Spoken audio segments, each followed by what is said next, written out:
We should have started from the handsome thing, but so they don't know who we talking about. yeah, damn trying me.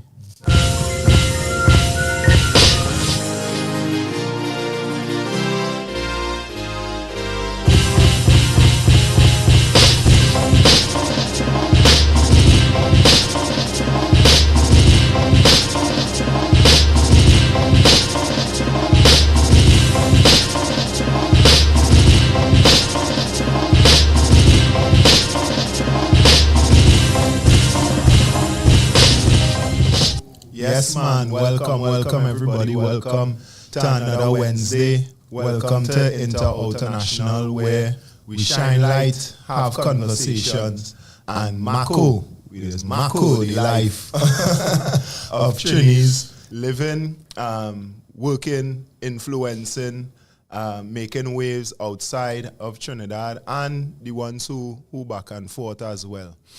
We try to get a sense of what the Trini identity really is when you're not in Trinidad, when you really have to, assert yourself and be yourself. We question what culture is, and, we try to get into the minds and the psyche of people who doing interesting and impressive things outside of Trinidad. And we have one of these people here. It's funny how things work, because right now we're on the threshold of World War III in the Caribbean.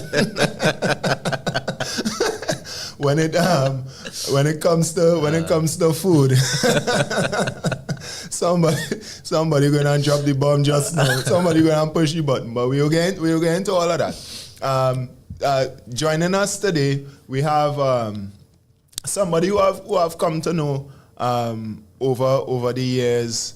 I would say basically, or mainly through music. It only took a while for me to realize the man is an accomplished chef, right? And I like that. I like knowing people from different angles of their life. But we'll cover, or try to cover, as many as we could, as we have him in studio here. Oh yeah, we have somebody live in studio, one to me, boy. So you know what that means. We drinking today. So joining us, without further ado, joining us is Chef Puss. Wait, this man, he's a Swiss Army knife for things, eh? So let me make sure I get as many that I know. Chef, first and foremost. Personality, television, radio presenter. You tell me if I'm going right. Yeah, right. Model. Kinda. Soundman, MC. For sure. Absolutely right. The only person I know who has a twin brother 6 years older than him.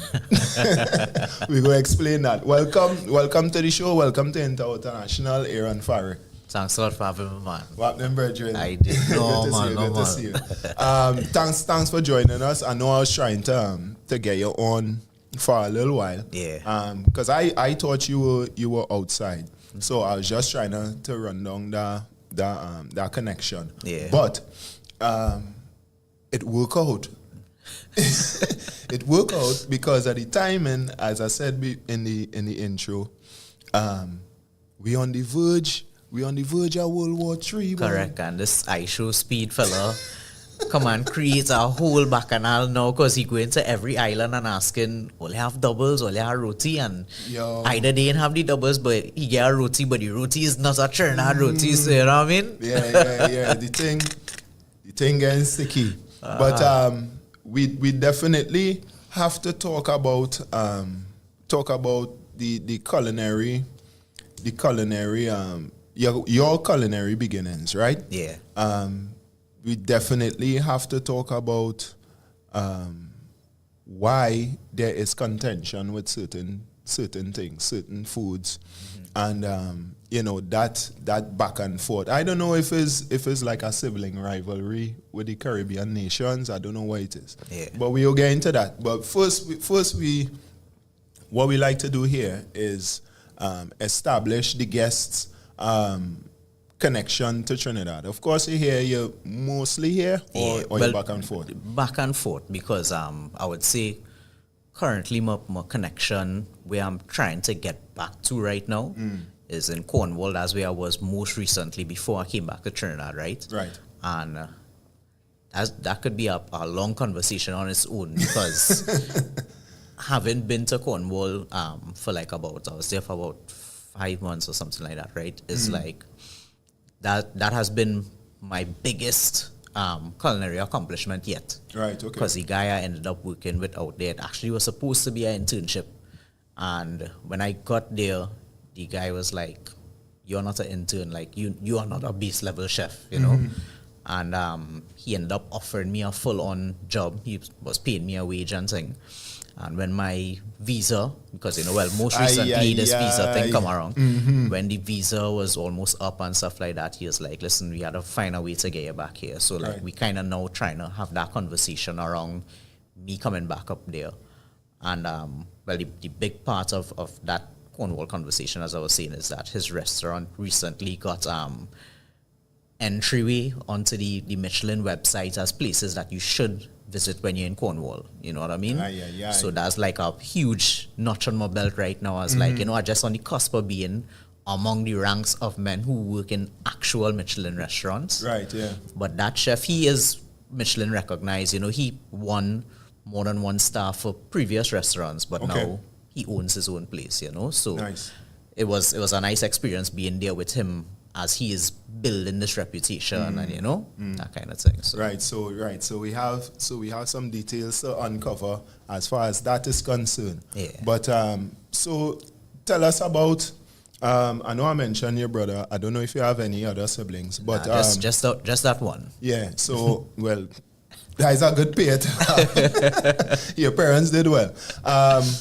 So tell us about the family life, where you're from in Trinidad, and where you went to school. I always forget to ask people where they went to school in Trinidad, because teachers are very important. Yeah. And we like to big up teachers on this show.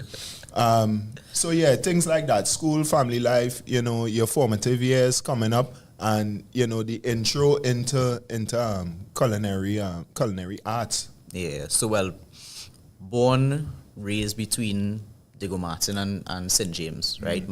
Both my parents are St. James people, more or less. My mom come from Grandy side. Right, okay. Belongs to St. James. My dad born and raised in St. James, so that's where they met. And most of my parents' siblings some of them still living in St. James area as well. Okay. So I'm a West boy to heart, but then I moved to Mount Lambert area probably when I was around 12.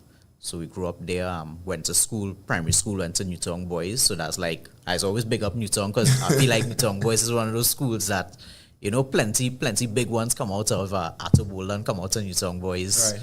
Richard Thompson, who is one of my best friends. Yeah. Same year, Newtown Boys.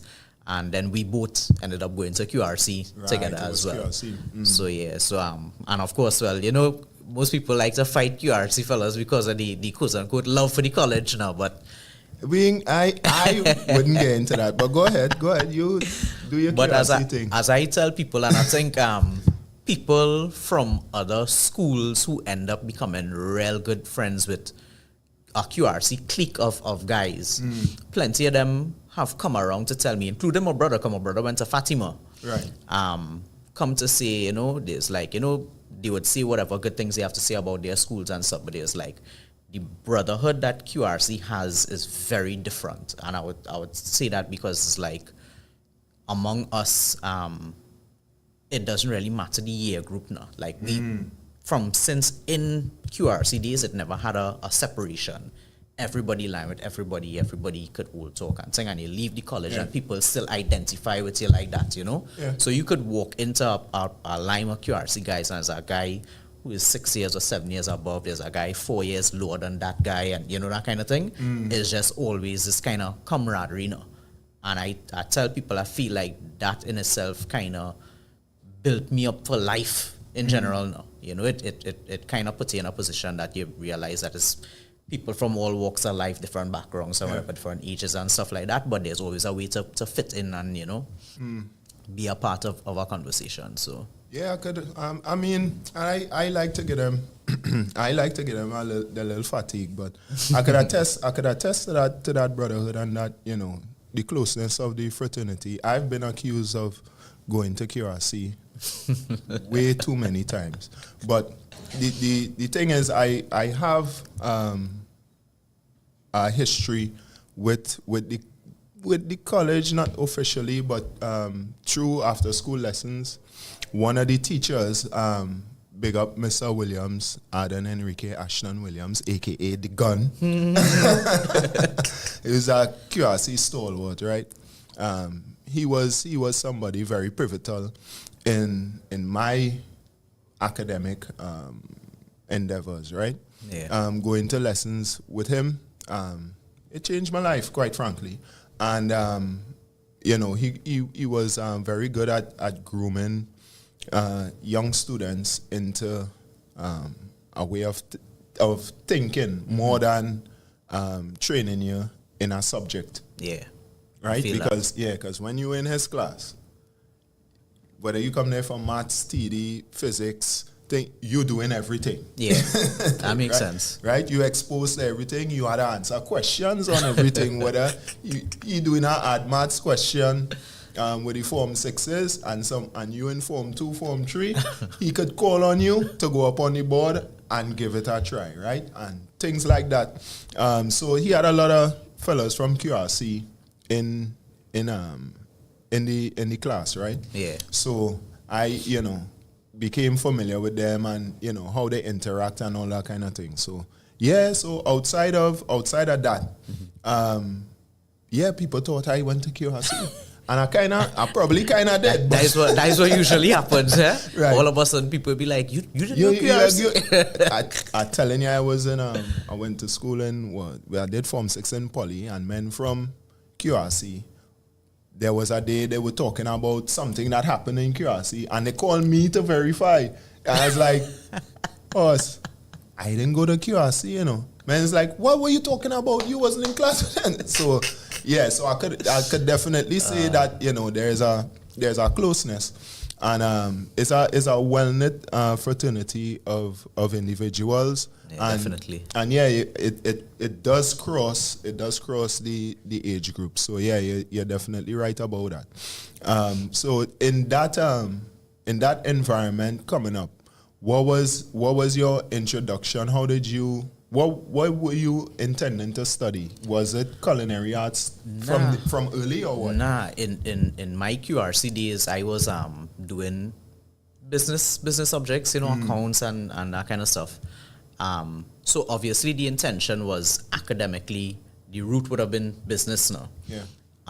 But even in those days, I was already into music and MCing and DJing and thing as a youth, playing in all the school dance and stuff like that. Yeah, bazaar and all them thing. Yeah, but the funny part about it was, like, even at that time, like, a career opportunity did present itself to me.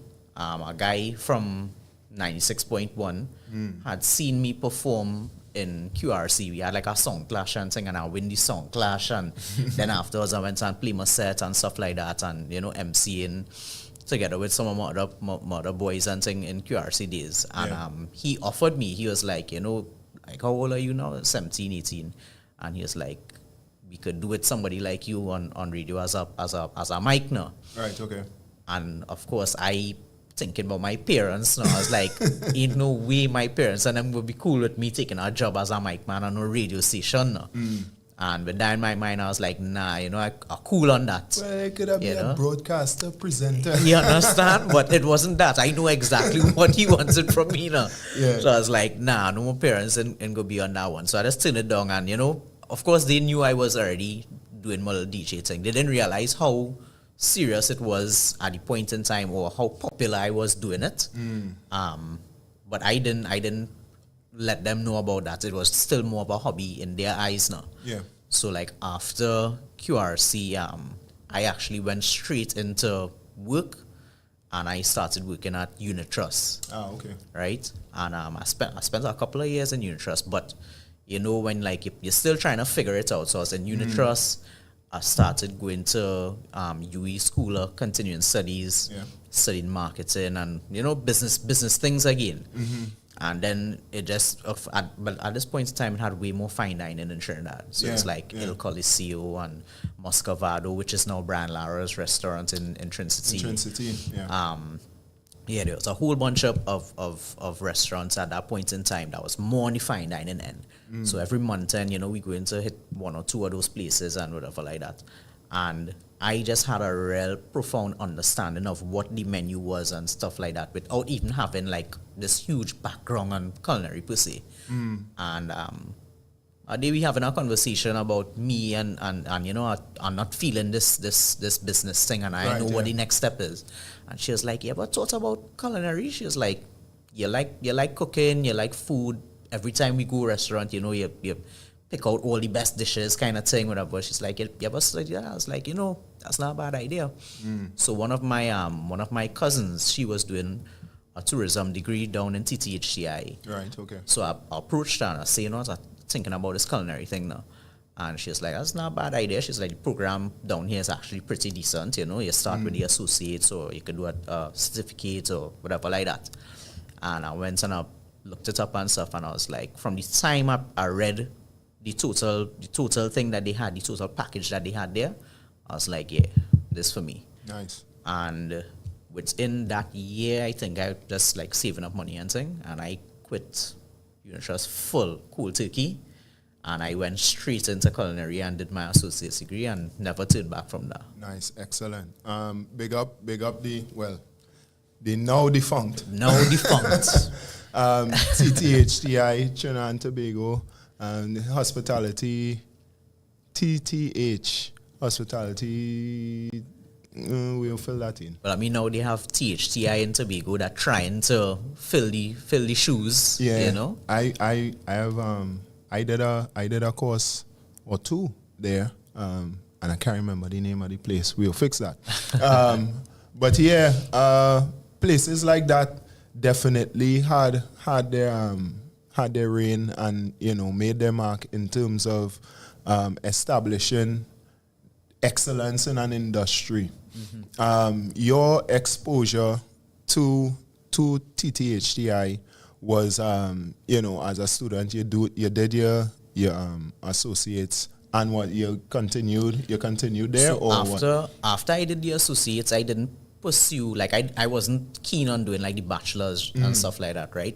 You went into work one time. Yeah, so like well, a real good thing that TTHCI was doing at that point in time that they did a lot was in order to finish the associates program, you had to do external internship, so which is like outside the country. Ideally they used to do it, and they used to kind of put things in place for people to do it. And my year group had the option of like Jamaica somewhere and Brazil, and everybody was like, for real, Brazil? So we was like, let me jump at it. And everybody was on board. Everybody say saying they organized this package for us. It was fairly cheap in the grand scheme because we went over there for 3 months.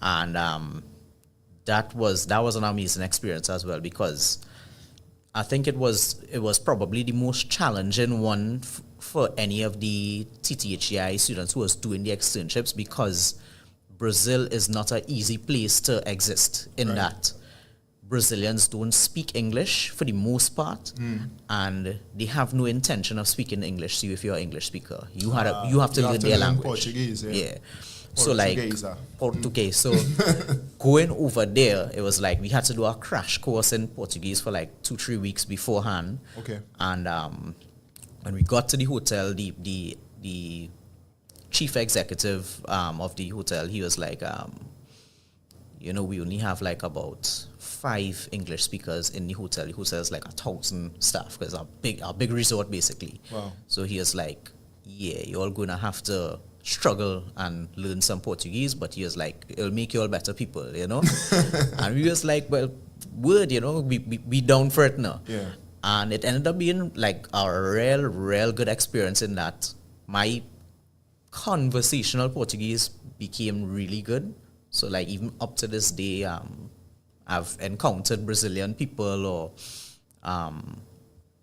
gone to Portugal, like my brother did a degree in Portugal as well.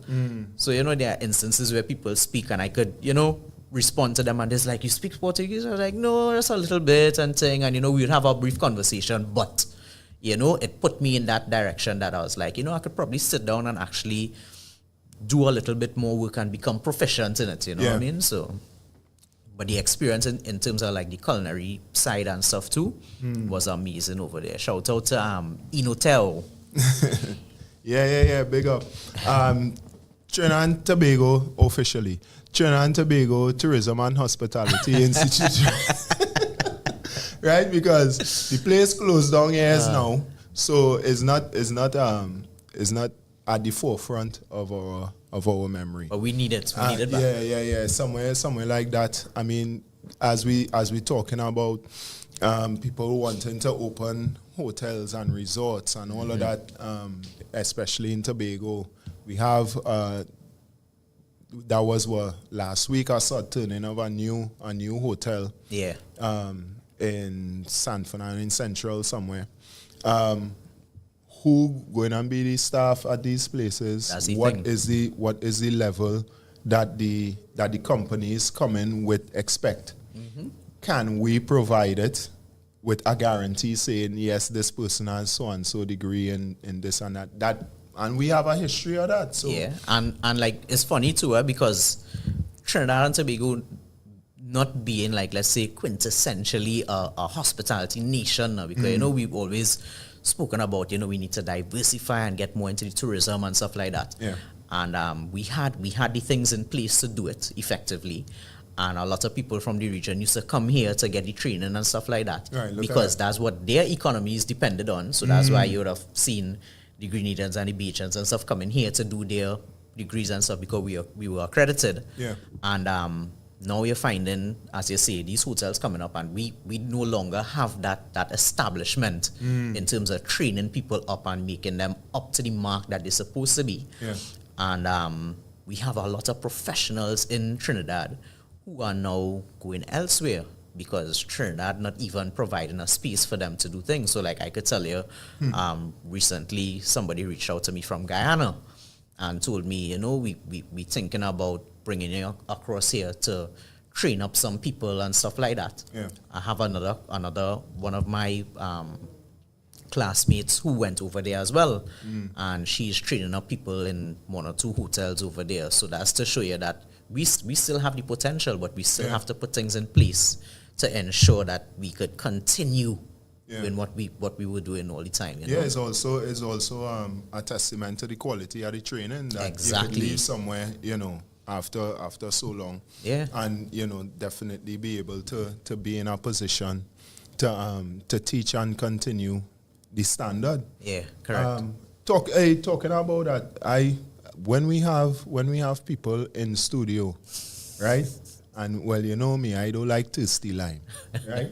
So I have something here, right? The man is a accomplished chef as we've established thus far. But the man's so bad, he have a recipe for water. Would you believe that? And I couldn't believe it myself till I saw it. But we have it here, and I'll just share this with you. I think we have the clip. You want to run the clip there, Skipper? The first one recipe. You know what you want to talk. Hey guys, Chef here. I like how you do your homework, man. I'm impressed. What you doing? Yeah, go. Hey guys, Chef here on Farrick here, and this is how I like to start my mornings. 1 medium cucumber sliced. You know I like the mash and the water. The water. Yeah, that was a good choice. Some ice. You're bringing the sound and sensibility there. You had to be versatile, you had to understand. Yeah. Papa, yo. Garnish. Water, you know? And that being said, Right, guys. So Right, we can cut that for sure. So, as advised by the chef, for a hot day, for a hot day like today, you know, we'll try his recipe. Now this is it's not the first time I see cucumber water, but yeah. Cheers, brother.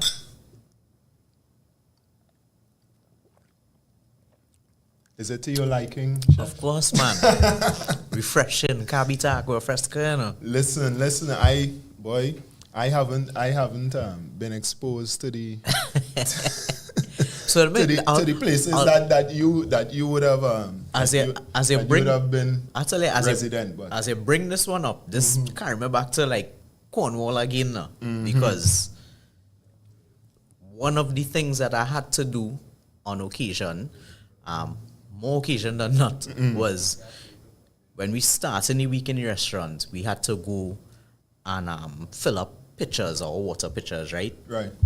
And the water pitchers are like, I don't want to call it herbal, but it's like fragrant or aromatic Infused, water. yeah. So like the restaurant sitting on this huge estate, and they have this wall garden that have all the herbs and stuff like that growing there. And the chef very specific about what he wants in the water. So he say, right, I want to go and pick some nasturtium leaves and some nasturtium flowers. The stem have to be this long thing. I need to pick some large mint going in there too. Some bronze fennel thing, whatever. And you have to pick all these things as like, and he say, right, you have to do that for about 20 pitchers, and that will run us for the week. You just have to refill the water and put it overnight and whatever. But bro, drinking that water, you'll be like, whew, it is the most refreshing thing ever. Yeah. You understand? It'll make you like drinking. If you're not a water drinker, because you know that people who despise water. Not this, I am one, but not despise. But I definitely have to, make an effort to drink water often. It's good stuff, man. Yeah. I mean, I'm enjoying it. I can't lie. But all right, so what makes a chef so exacting? Like that same example that you just used. Man, the thing about it is you always want to replicate a recipe.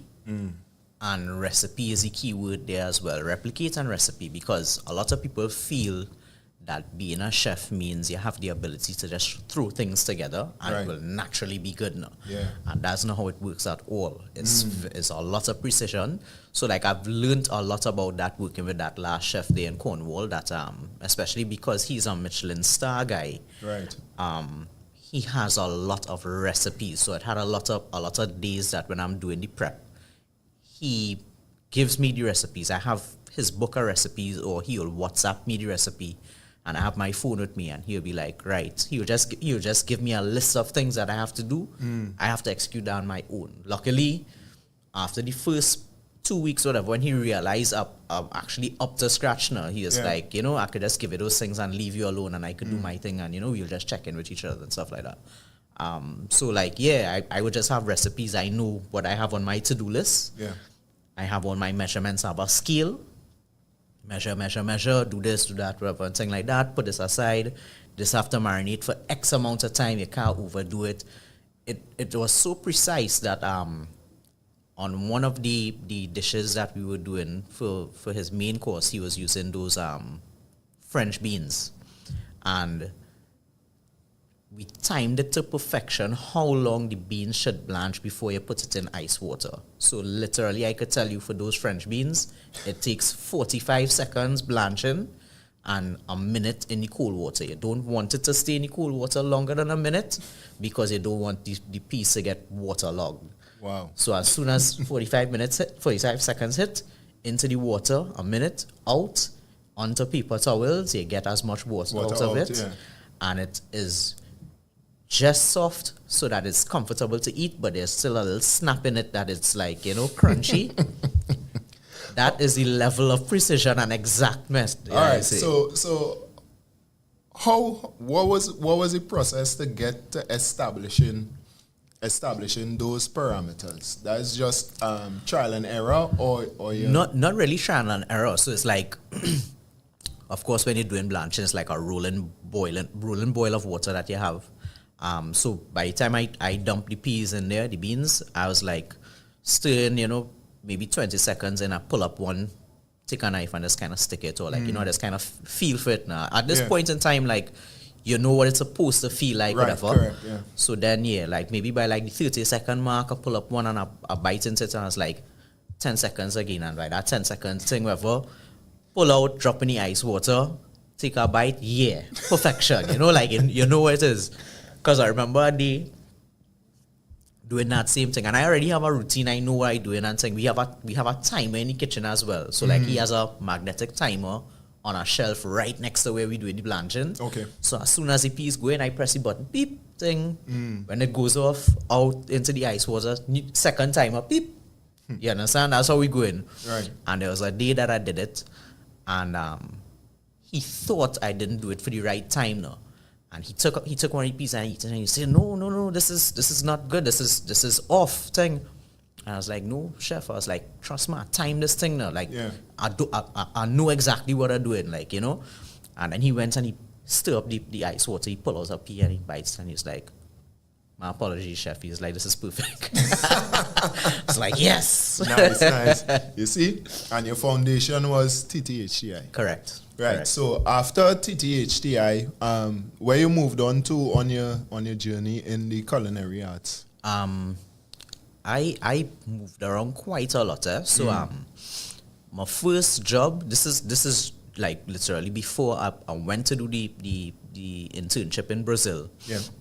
I took a job with the Trinidad Union Club, or it's like a members club kind of thing. So it's like these OG politicians and stuff like that. Okay. They had their own club. This was on the top floor of the Nicholas Towers.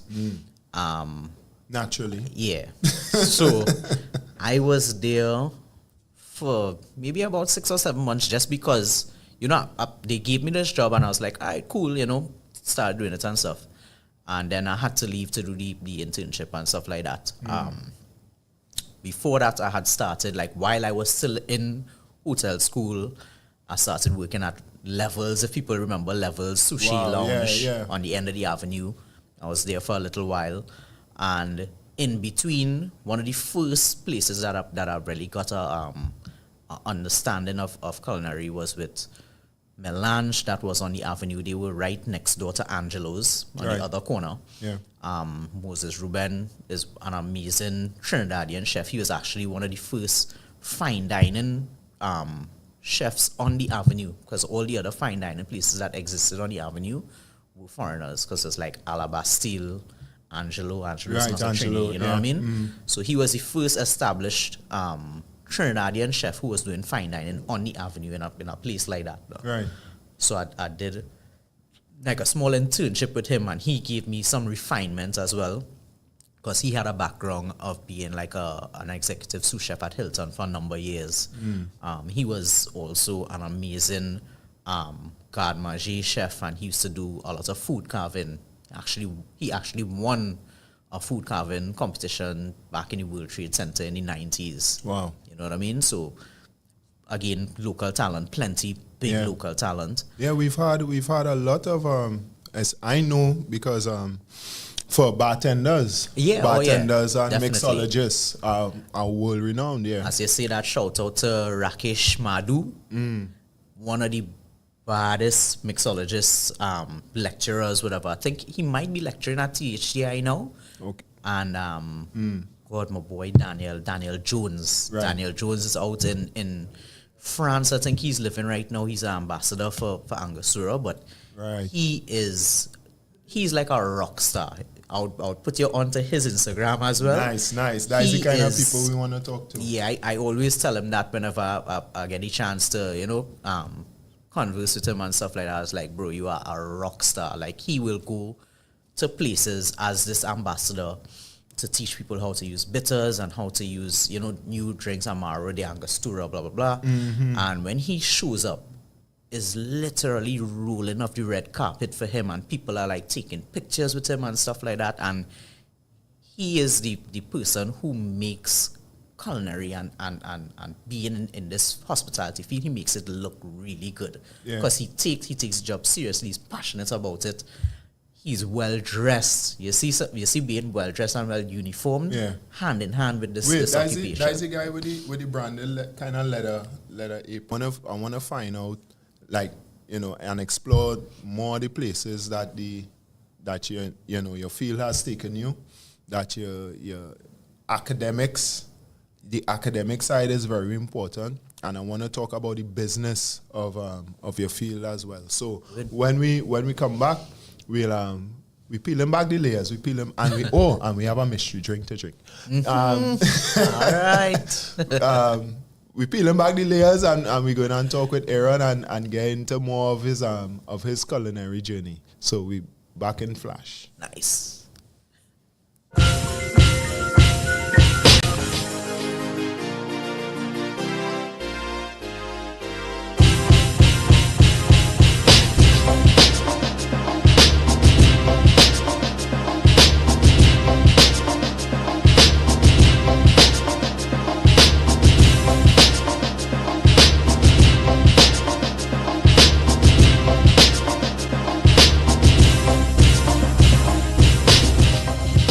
Yes, man, we're back. So we're talking with Aaron Farrick here, and thus far in his culinary journey, starting from TTHDI, rest in peace, TTHDI. Moving on through was an internship in Brazil. We want to find out. We want to ask you, you know, the other places that the culinary journey has taken you thus far. Well, part of the culinary journey actually took me out of the restaurant when I decided to pursue money things. So I just wanted to make more money. And a friend of mine put me on to, of course, working offshore. So not in the cruise ship field, but in the oil and gas field. What, really? Yeah, so basically, like, people had the thought that working on the cruise ships was the place to be now. But the reality of it is the cruise ship life is a lot more difficult than people really know. You know what I mean? Yeah, you probably don't know until you get there, and correct. And it's too late. You're locked into a contract. Yeah, because people get blinded by the thought of, like, you know, you go into all these destinations and stuff like that, but they don't realize that they actually don't get to enjoy it the way other people enjoy it. You know what I mean? I mean, you're not there to enjoy it. Correct. Like, you're there to provide service to the people who pay to enjoy it. You know what I mean? So a friend of mine got me into the offshore thing. So it was more on the oil and gas side, where you come in as a part of the catering team, bulk cooking. So it's very different from you know, the fine dining thing. But luckily for me, I ended up working on a couple of really good projects that was, I would say, with some really good offshore chefs who at the caliber of, like, working in hotels and stuff like that. Yeah. Because the idea of working offshore in oil and gas is kind of like these guys are out there working their hearts out for long periods at a time. Because when you work out there, 12-hour shifts, no days off. Right, yeah. No alcohol on board, because you have to be sober in a dangerous environment. For you know what I mean? Purposes, yeah. So yeah, you're out there and you're making sure you provide the best. So even though we were doing bulk cooking, you would find that we had a lot of very high quality ingredients.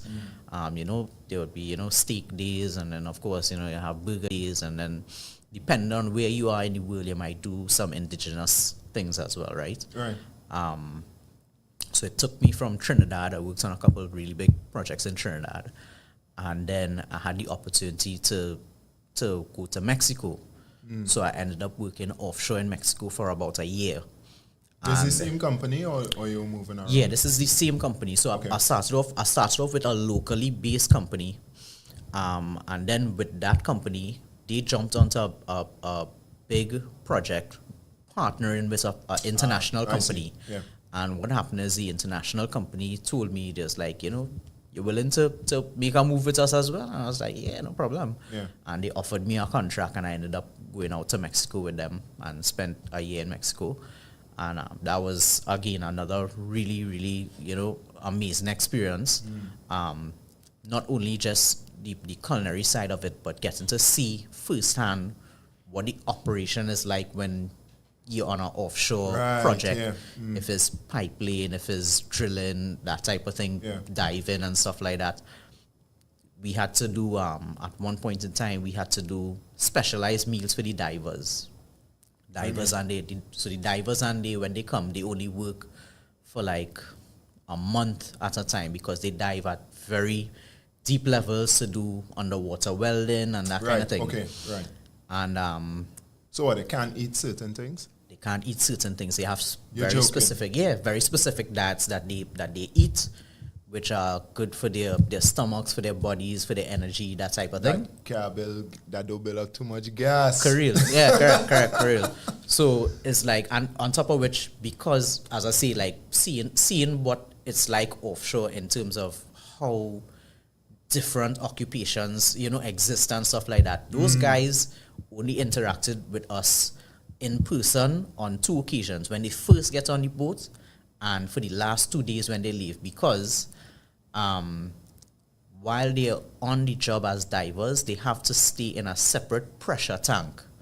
So it's like a whole different living chamber. Yeah, it's a whole different living chamber. So what happens is when they're going down to dive, they have to acclimatize their body. So they're in a chamber. Compressed. Yeah. So it's compressing them to go down to that depth. And then when they come up, they have to come up slowly. And they have to depressurize. But when they reach back on the boat, they still have to maintain a certain level of pressure because they have to go and dive again the next day. Right.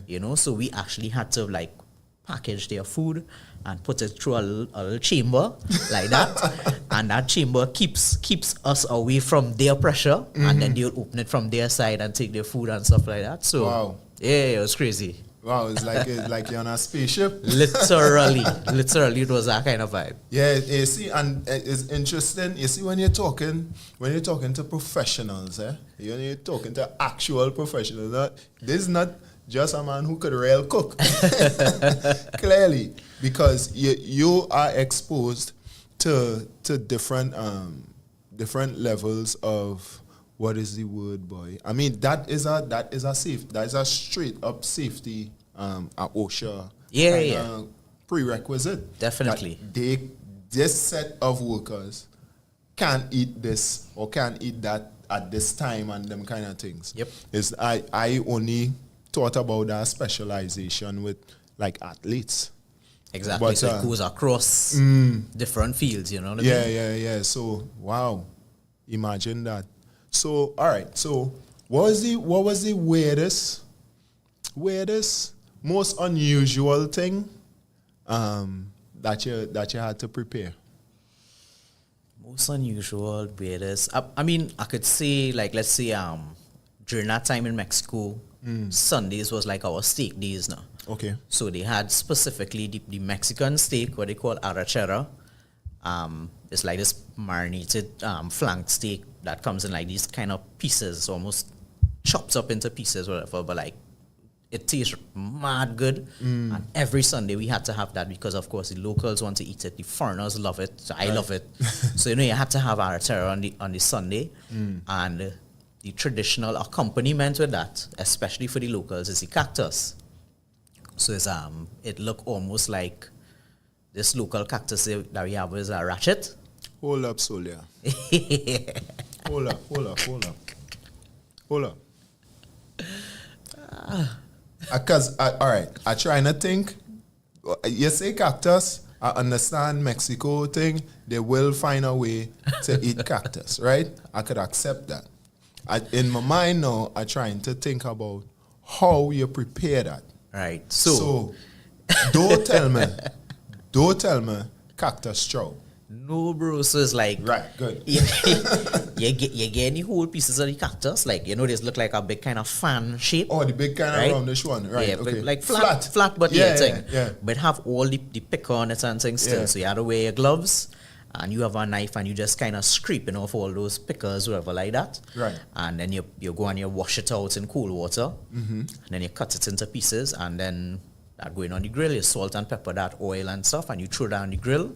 So you essentially you throw it on the grill after you do the steaks, so it gets all that flavor of the remaining brown bits and stuff like that on the steak on the grill. So it's like a flat top grill. I could see it. So you oil that down until real hot. You season it up and thing, and you throw the cactus on, and you sear them up. And when they start to get a little soft, you pull them off because you don't want it to get to mush. Right, because cactus is like mostly like a jelly. Yeah, it have a lot of water base in it and stuff. Yeah.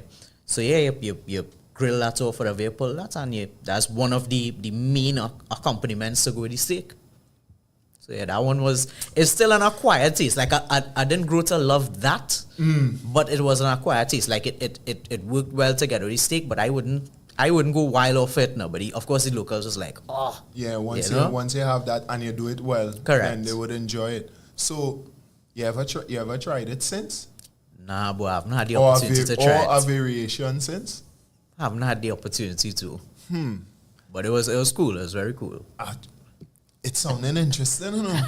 But I mean, like the same way we talking about this is the same way I've told people, like, wild meat, go and meet a iguana thing, and like I tell my chef in Cornwall that, so like other friends in Brazil and thing, and they like, iguana, you think Cayman, Gucci, Manico, like when you tell people about that, what is usual or commonplace for us, so to speak, other people see it from a different perspective because that's not their reality now, and that's what the culinary landscape is like. From from your place to wherever else you go, will always have something that will always be like way. So it's like now that I'm in it like this, that I could understand it a bit more and always think from my perspective to their perspective the difference now, Yeah, always it is a very important way we establish identity, right? Correct. Like we said, I ain't really want to get into it, but I know we're going to get into it. We have people sending the talk back and forth now with the foods. It's always something as popping up, right? It's always rearing its head. But this boy come and raise the rat, boy, because we had another influencer. Sometime it wasn't this year, it was last year. Nicholas, big up Nicholas. I like Nicholas is very cool. Yeah. Nicholas is very cool. Oh, you know him? Yeah. Good. Yeah, Nicholas is a good one. But the current role, remember? Correct. That one raised real tempers. Yeah. The current role had wagon circling. So now we're talking about identity through food and culture and establishing a place, and we have people talking about who are the best and who better than who and who could make this well and all kind of things. And all those things are mostly subjective. Yeah. They are also dictated by what is available. Correct. So when you as a chef go to other places and you want to provide a certain menu or a certain dish because of an occasion or for variation, and ingredients are not readily available, how do you navigate that?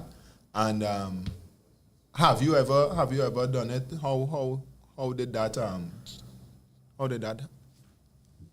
that get accepted is what I want to ask you.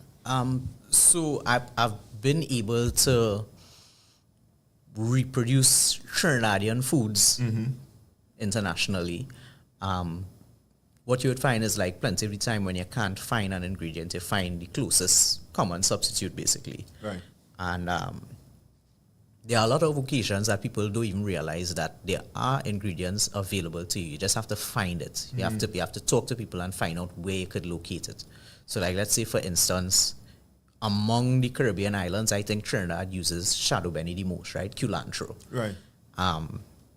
It is, so funny enough, it's not even like a super, super popular aromatic or whatever that people would use for seasoning, but it's like our bread and butter basically. Yeah. but is actually a very popular thing among Asians. When I say popular, they grew it in abundance. Okay. So like up to recently, I was by a friend of mine in Barcelona, and he was like, you feel you could whip up some doubles for me? I was like, yeah, come on.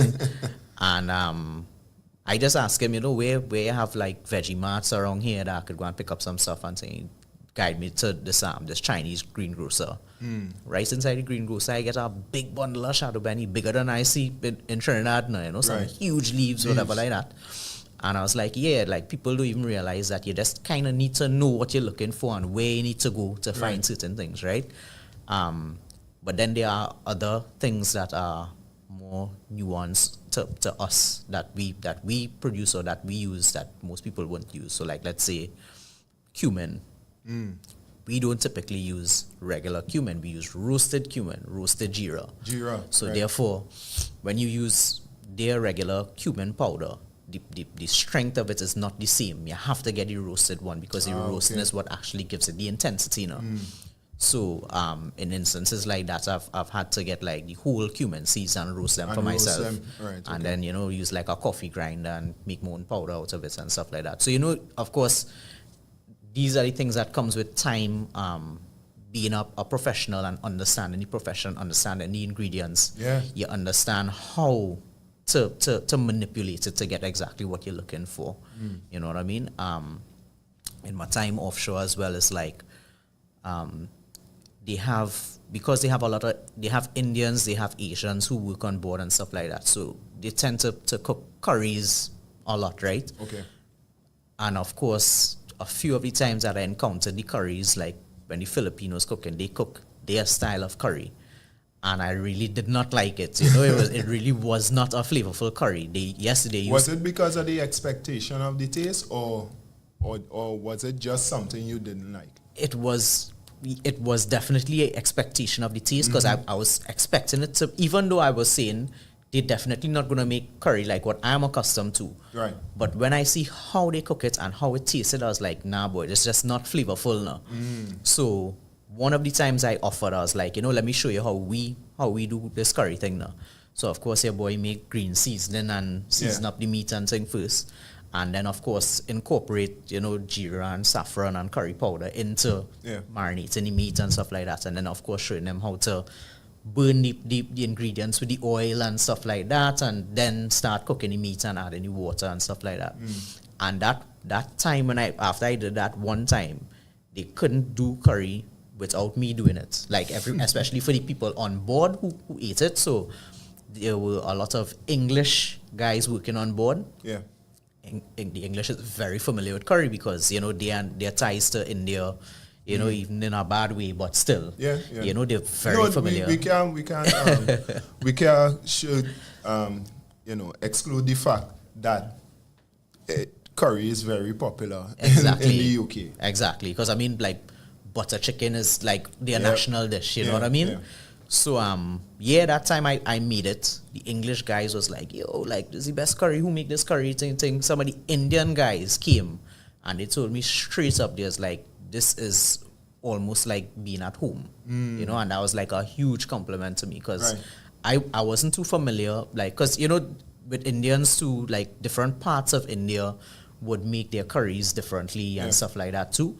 And they were like, nah, they was like, this feels like being at home. It's like, it's not exact, but you could definitely tell that, that understanding is there now. And I really appreciated that, Yeah, I would expect so, as somebody who went by the professional name as the India. Yeah, so we could pivot. We could pivot from the culinary for a while, because another big part of your I guess persona is the music. Yeah. And, you said you were involved and was approached to be a professional in the industry from early on. So how did that exposure, how did that involvement in the, I guess, DJing, micing, presenting, were you presenting then? Nah, I don't think he was presenting. It's DJing. Yeah, more DJ. DJ and Mike. Yeah. Right? So, what was happening? What was happening when the culinary stuff was taken off? Were you doing it? Were you doing it still part time? Yeah. How did it morph? It's always been something that's just there. Like it's never left. Yeah. So even right out of school into working at Unit Trust, moving over to culinary, doing that full time, whatever. Yeah. There was always gigs. There was always events that people might ask me, come out looking for a host, doing things, doing things on the underground kind of vibe.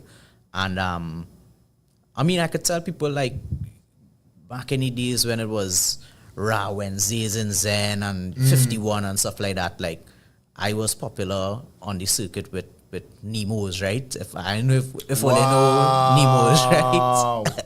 Nemos, boy. Yeah, so me and my bro, the two of us had our sound system One Drop, and we used to be there among the likes of, at that time it was youth veterans, which was Aswad Lurbs and another partner of ours named Ryan.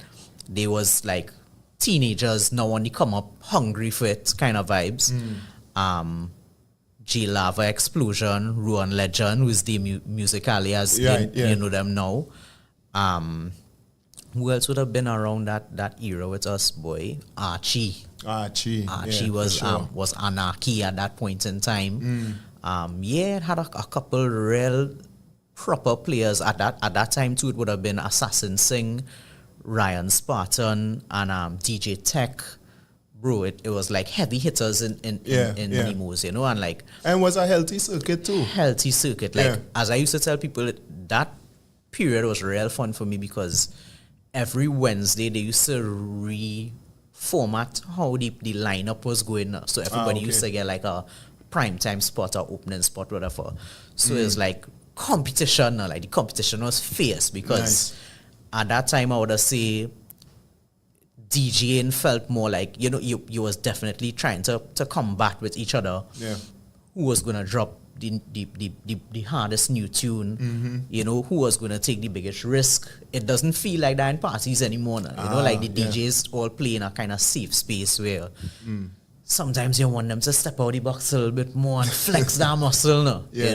My thing back in the days used to be like, I would hear a new tune and like people not aware of the tune, whatever, I gonna bust it in the dance. If you know it, you know it. If you don't know it, you don't know it. But timing is everything as well. You build the set, you do certain things, you drop a tune, you mightn't get it forward, but you might perk some ears up now. And then the next week somebody might be like, yo, like they now know the song now. Like, they take note of that song, they go looking for the song. Yeah. So like there are a couple of songs that and this is years before Shazam and all that. Definitely. So like I remember there was a song that we played in particular that didn't really hit mainstream, but Busy Signal had dropped like a freestyle on Biggie Dead Wrong instrumental. Yes. Right? And I had gotten that from a friend of mine in Jamaica. And he was like, yo, like Busy now drop this thing, and people the streets wilding out on this one now. And I was like, word.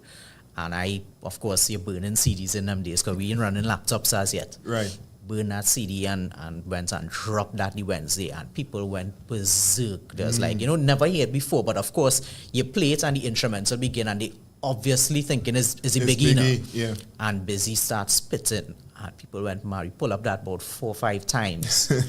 And then now the next week. Should our money pull up them days? You understand? The next week, of course, they switch around our times to play whatever. And that week, Lurbs and Aswad was playing before us, and they end up playing it now. So they get the big forward now. Right. And we laugh, but only to find out years later they actually stole the CD that we had because we couldn't find the second. We couldn't find the second CD now. Right. And as years later, Aswad had actually mentioned, he was like, yo, we used to thief CDs from Ole. And it's like if Ole play a tune and it was big and we do have that, he was like, we waiting for it to not look. Right. Take that CD and we double that CD and we come back next week to play Ole tunes. I say, hey, Ole man was despicable, boy. Yeah, well, all is fear and love and war, right? Yeah, but I mean, good times, boy. Good times, I ain't gonna lie. Yeah. And as a testament to what you just said, I could remember when I had my little stint in the DJing thing, opening, well, not just opening, but being the house DJ for True Talk No Lie. Shout out to Ivan, shout out to Navy, big up TTNL. yourself. Yeah.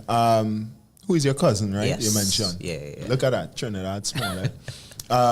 Yeah, and I remember my mission then was to just play tunes for people who come into our open mic, right? So they come in with an open mind with not necessarily the expectation, but they know they're going to hear things for the first time. That's what they come in there for. So, Correct. My mission then personal mission was to, play music that is not on the radio, that not necessarily popular, but is also complementary to what may be performed on the open mic. Correct. And yeah, I was doing that for a while. I think we do that for a year solid, or a season of True Talk solid for a year. And every so often, it was funny, because there would be just one person. Almost every night, there would just be one person who would come up to the booth like, "Hey, where's that song you playing there, boy? What was that song you played 2 songs ago?" Meanwhile, I juggling and thing. So I apologize to anybody that that I kind of brush off at the time, and always thank you for coming to ask, because that was the mission of the thing. I was one of those people, by the way. He was one of them people. I was one of the people, and I could tell you exactly what song it was too. I could remember you asked. I could remember you told me sometime after, which would have been years after. So he really remember, but I can't remember the tune. The song that you played was "Flashing Lights." But Kanye's "Flashing Lights." Yeah. But it was by either Fred The again, instrumental? the instrumental, but That it was is, good, not bad, or bad, not good. bad, not good. That That is who not it was. good. So you play that, and I was like, well, I'm big Kanye fan now. Right, yeah. So from the time I hear that, I hear it, and I was like, that's not the Kanye. And then it keep going, and it just droning, and I was like, but this thing is amazing. And I run up on you, I was like, Dan, what is this? Who is this? That's probably the first time we ever spoke. Yeah. Because and of course there's a man a wrong tongue. You must be Indian, right? So you see the man in parties, you see Mike and this and that. Because that like I said, it was a strong circuit. And almost, I don't know, there would be 3, and we talking about in the week. Wednesday, sometimes the attic was pumping. Correct. You talk about Nemo's. Nemo's used to be pumping on Sunday. Attic was pumping on Sunday. Yeah. And Tuesday. It was party from Wednesday. Right up to Sunday. Right. So you're seeing these guys around the circuit, around town. So you know the faces, you know the names, right? But there's the first time this man come up and we actually spoke, and I was like, wait, that is the tune that brings somebody by. which is it? I think we will make a nice clip of that, cause I still have that somewhere. Bad, not good. Look at that. So this is something that that you said you made an effort to do. Yeah.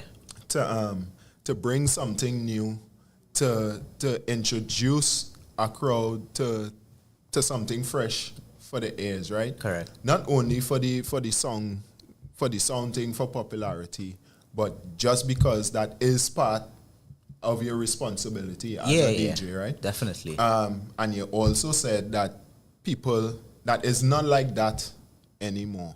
Why you think that is? Man, I think part of it is like people so conscious of having a bad set that they want to play in the safe space. That is one. Okay. 2,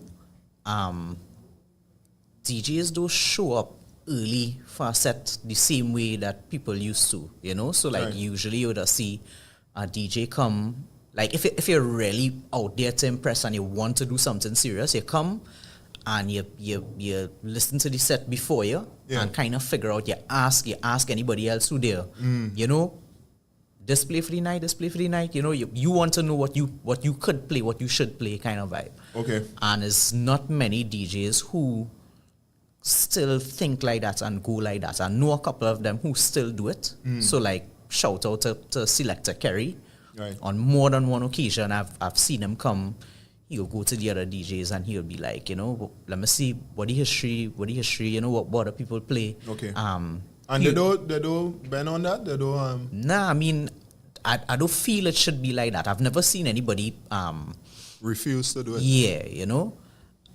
Because of course at the same time he actively trying to make sure that he gonna play a good set and he want to make sure that the party goes over well. Right. You know, and to me I think part of your responsibility as a DJ, regardless of what time you're playing, is to ensure that the party goes over well. So that's the other side of the DJing thing too, is that like people don't understand when you get that rule, whatever position you're playing, you have to play in accordance with the position. So like, you know, not everybody want to play an opening set, but playing an opening set don't mean you're playing a raggedy old set. No? Like, you know, nobody entitled to bust all the new tunes, nobody entitled to just play like you don't care. Yeah. But an opening set, if you do an opening set really good, you could get real attention. Yeah. You know, and to me, I feel like that opening set way more important. I think I agree. You know, because plenty of the time the prime time set is heavily dependent on how the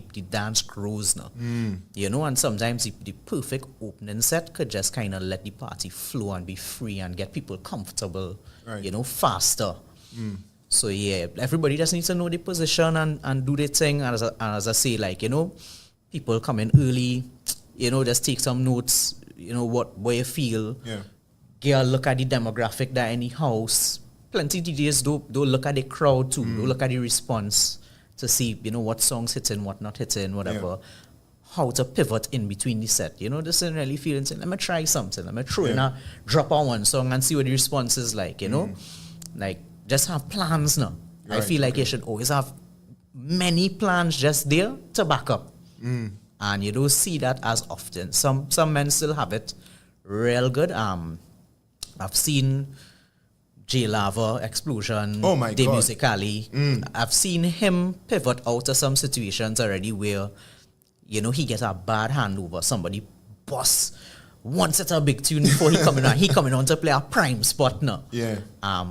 Same thing, DJ Adam. Big up DJ Adam. I'm a boy too. Big up Adam for sure. Adam is a man. Definitely flexible. Definitely versatile. Super versatile. Super true to the game. You know, he's a man I know from a long time. From when he now start to where he is now, he grows like so much.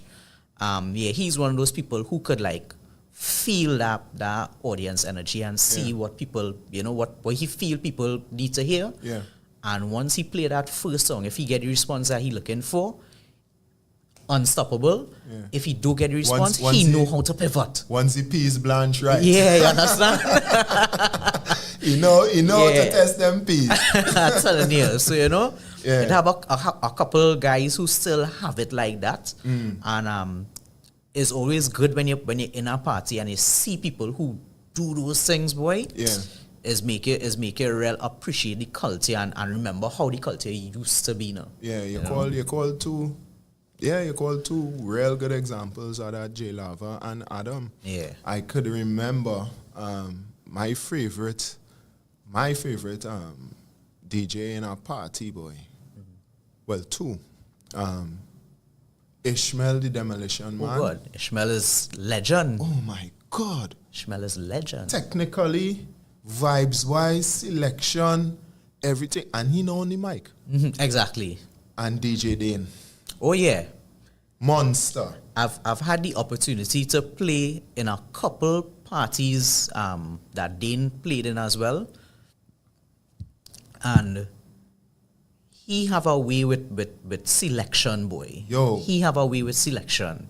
DJ Dane is amazing. Because like one of the parties that I played in, wait, what's his new name? I can't remember his new name, you know. I still call it Dane. Sorry, Dane, if ever you watch this. Sorry if I don't remember the Yeah, it really slipping me right now. But at that time, in that set that he was playing, he had Tony Cross micing for him. And you know when a DJ is so good that the mic man really do have a job to do. They don't have to do anything, you know? Yep. And like, you know, Tony Cross didn't have to look at anything that he was playing. Tony could just say whatever the hell he wants and just vibes. Yep. And even whatever he's saying, Dane could have just pick up on something that he say, and the selection just right exactly where he was. Most flexible DJ I have ever seen. DJ Dane and Ishmael. Ishmael with the technical, the rapid fire. Like, I don't know. I was in a party. He was under some liquors. You know the vibe, right? But I swear, and this is before Serato and them things. I swear I saw Ishmael. He do a kind of rapid fire thing. And he playing like the first 3 seconds of a record. Yeah. Next tune. Where the other hands were, I don't know, right? But he do that for about a good 2-3 minutes, which is a lot doing that. Yeah. And it's like every tune, big tune, forward, one time, whaps, tune, like a machine. I was like, nah, boy, Ishmael, boy. Yeah, Ishmael. Ishmael. He's like the Grandmaster Flash of Trinidad. I mean, men could scratch and all of that, but because it was not just the tune, it was cutting it in the middle of a word. Yeah. And this next song, answering that song it was amazing. It was one of the I think he should have gone up for one of those DJ mixing competitions internationally. He would have definitely make a serious impression up there. For sure. Yeah. I'll tell Ishmael, you big up Ishmael wherever I'll he is. tell you who else I could rate on that OG circuit, as you say too. Trini technician Just Jace. Oh my God. One of the illest that I've seen, especially when it comes to hip hop. Nah, definitely. Just Jace is the authority on hip hop. Big up Jason Allen. Untouchable. Boy. Yeah. And I had to big up my big brother, Mary Perry, Boss Dance, Mary Perry. Because like I always tell people, Perry was one of the first men in the era of like sound systems now, when it was the radioactive, the jugglers, right, okay, whatever. yeah. That he was like a one-man army now. And I remember as a young fella, maybe 18 or ever, going to nuts and thing.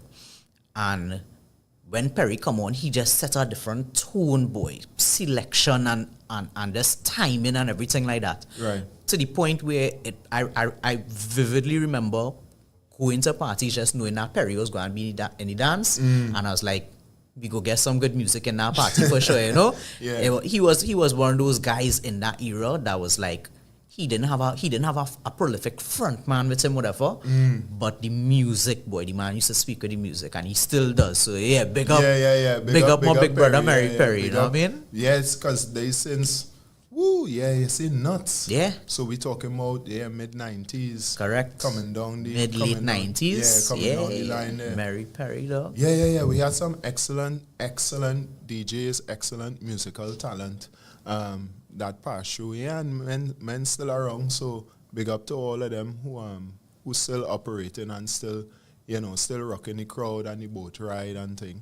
But we'll take a little break because I want to come back and talk to you about the business of the culinary field, and we'll get into some wildness after.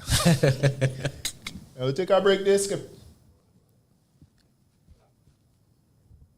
How are we looking for time then?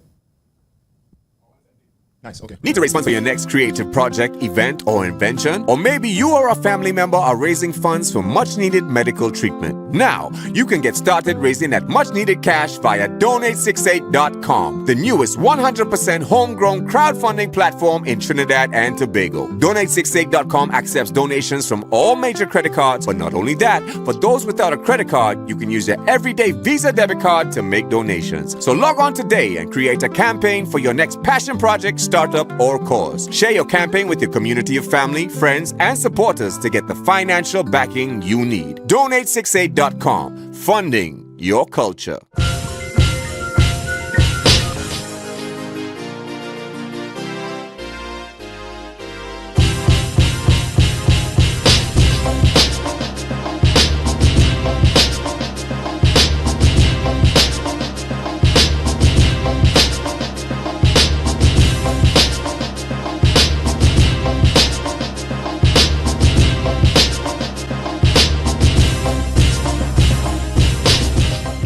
Yes, man. Yes, we're back. We're back here with Aaron Farrick. We're talking about his journey through culinary arts, culinary studies, the real life working situations that he's had to deal with. And we want to delve into talking about the business side of the culinary field. How do you handle setting up a restaurant, a menu, catering gig, just a situation where you have to operate and provide the service of food? I'll tell you a couple of things that people don't know about the culinary industry, especially like restaurants and stuff. The margin for profit in terms of like especially food is a difficult one. It's not an easy thing to turn profit if you're dealing with just food. So like I think the rate of closures of restaurants is one of the highest among any like businesses. You know what I mean? Which is why it was such a big deal when the government increased the taxes on alcohol, because that's where most restaurants actually make their profit. Alcohol is actually the one that does it. So when you increase that tax on alcohol and people have to pay more for alcohol, people are less likely to go out and eat and drink the way that they used to. You know what I mean? But in terms of planning, I mean, like, I would say I did my diploma in Barcelona last year. And I had my eyes opened brand new to concepts that I thought I knew and I didn't realize there was so much more to it now. So like in terms of like just opening a restaurant, people feel like is, you know, what menu you're trying to give people, you know, that's the thing. And they say, well, you know, I'm trying to do Asian this or fusion that, whatever like that. And it's not really that simple, because you really have to study exactly what it is you want to give people. You have to determine what it is you going to provide that nobody else is giving in the market currently, or what is the nuance of what you are doing. You want to be authentic. You want the name of the business to reflect the menu. You want the techniques to be on point. You want to treat the ingredients, you know, with a certain level of respect that you want people to really be immersed in what you're doing, you know what I mean? So it have a lot of thought that goes into putting together menus and stuff like that. So like even now I would see people put together menus for if it's like pop-ups or like other restaurants that I see open and stuff like that. And I mean, I really is trying not to be that judgmental type of guy, you know? But sometimes you really have to look at it and critique it and say, well, why you pairing this with this? You know, these two things don't go together. This is a conflict in if it's textures, you know, too much of soft or too much of wet, or you know, that kind of thing. Okay. You always want to create balance in between things. You want to have layers of texture. You know, if you're having something soft, you want something crispy. You have something hot, you might want something cool. You know, you want to do different things like that. And I feel like a lot of people who get into culinary and who actually have like actual establishments that they're working with and whatever like that, they have the opportunity to create menus. They do take those things into consideration, you know. And that's something I would like to see people do a bit more of, like locally especially. Yeah. I feel like we could get a lot better. People need to do a little bit more studying up on these things, you know. So what about the, I guess the, what you call them, audience, patrons, I guess patrons, the patrons of these food establishments, these restaurants, these outlets, these pop-ups, these fetes. Do you think it affects their experience at all, or are people just content with, you know, having something? Because I'm sure, I want to assume everything tastes good. Yeah. My opinion in terms of like a lot of Trini eaters, like more recently, I would say a lot of people traveling a lot more. So they get to experience things a little bit differently and have a better understanding of the culinary itself. But plenty Trini eaters will just eat things just because it is what it is now. Right. You know? As opposed to understanding how it's supposed to be treated or how it's supposed to be texturally when it's prepared properly, what it's supposed to taste like. And some people like, yeah, it might taste good, but it's not tasting like what it's supposed to taste like. So it have plenty of people who are just eaters now. They just eat food because it's food. And, you know, hungry, it tasting good, whatever, but it's not exactly what it's supposed to be now. So like, I actually had a interaction with a business owner for a job that I was actually pursuing in the industry locally, and they offered me the job, but I literally worked the job for one day and quit because I was like, when I saw what was happening inside the establishment, I was kind of like, yeah, this not gonna work in my favor. I'm not feeling this. It's not gonna allow what I want to do to really raise the level that this restaurant could be. Okay. And it was kind of like the person who was senior to me, I quickly realized that they weren't as versed as I thought they were in the industry and in the culinary field and stuff like that. And I knew there would have been conflict there between the two of us now, because I had to do a cooking demo to get the job, right? Fair enough. And the demo was actually to cook one of their highest end cuts of steak in the restaurant, right? Okay.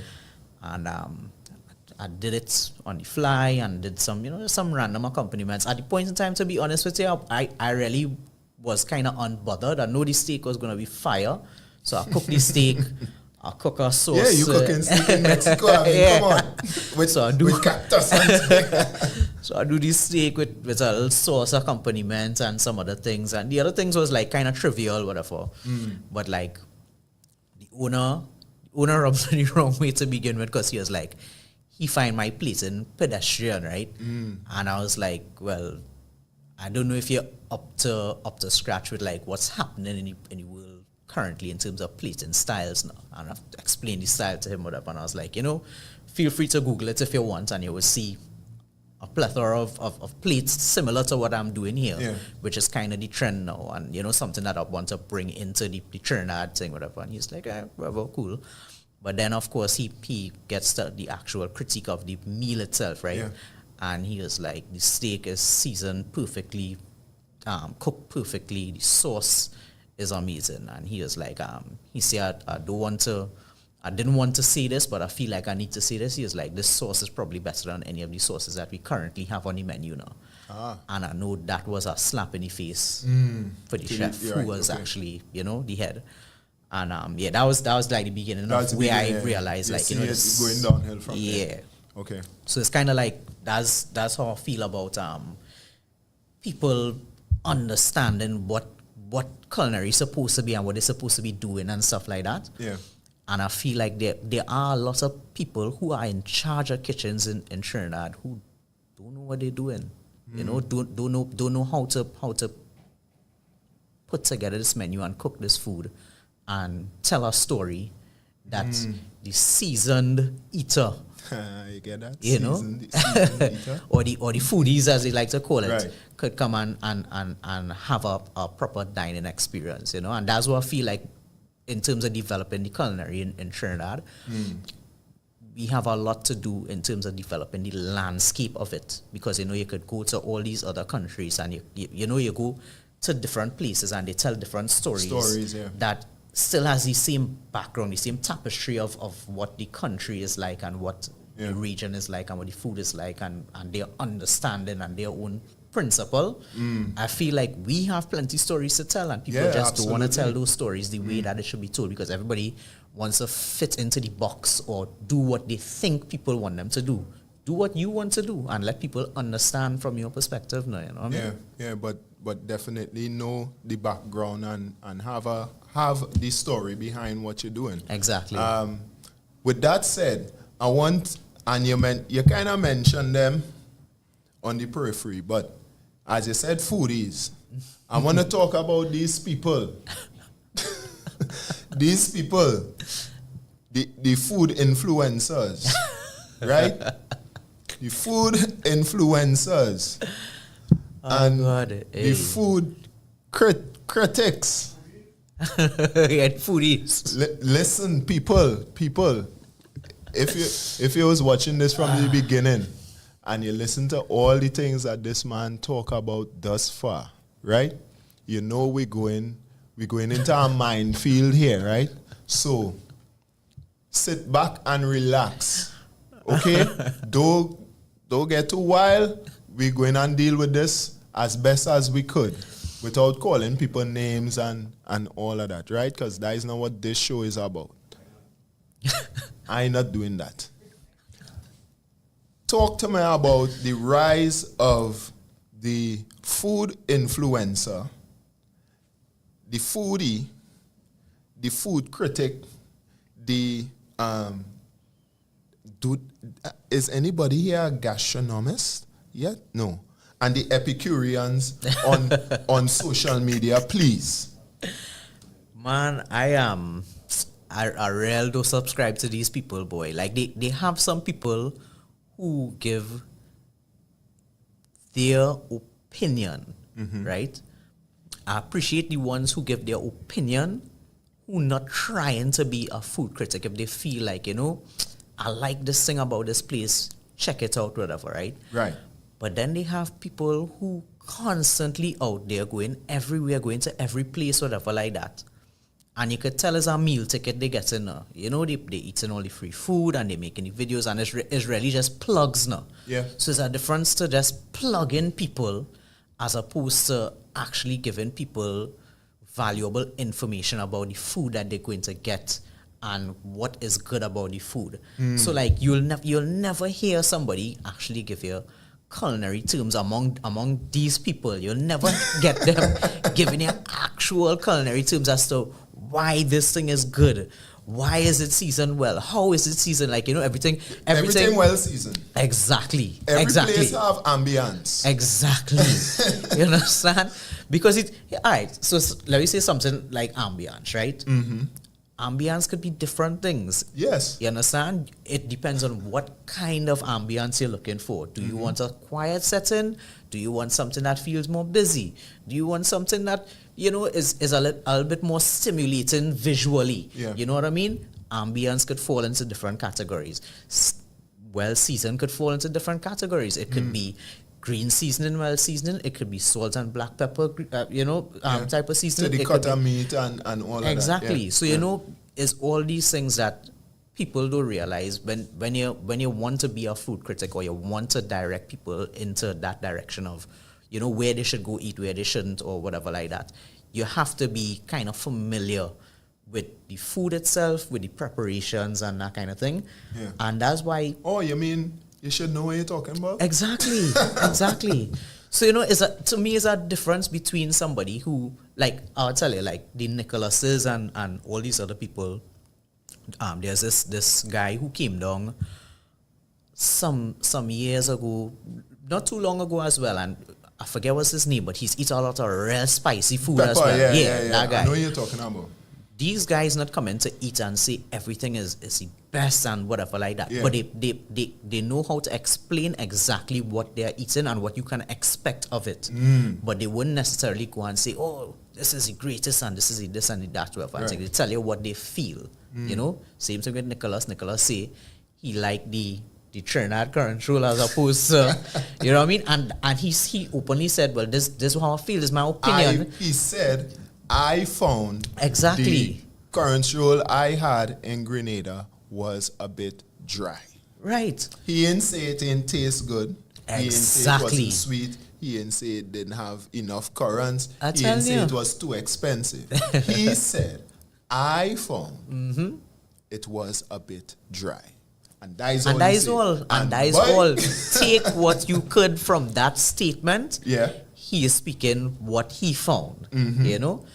Everybody could find different things, but at the same time, you know, in my opinion, food, like many things, like music, like movie taste, whatever, it will always be subjective at the end of the day. Because at the same time, as I say, it's like eating a steak.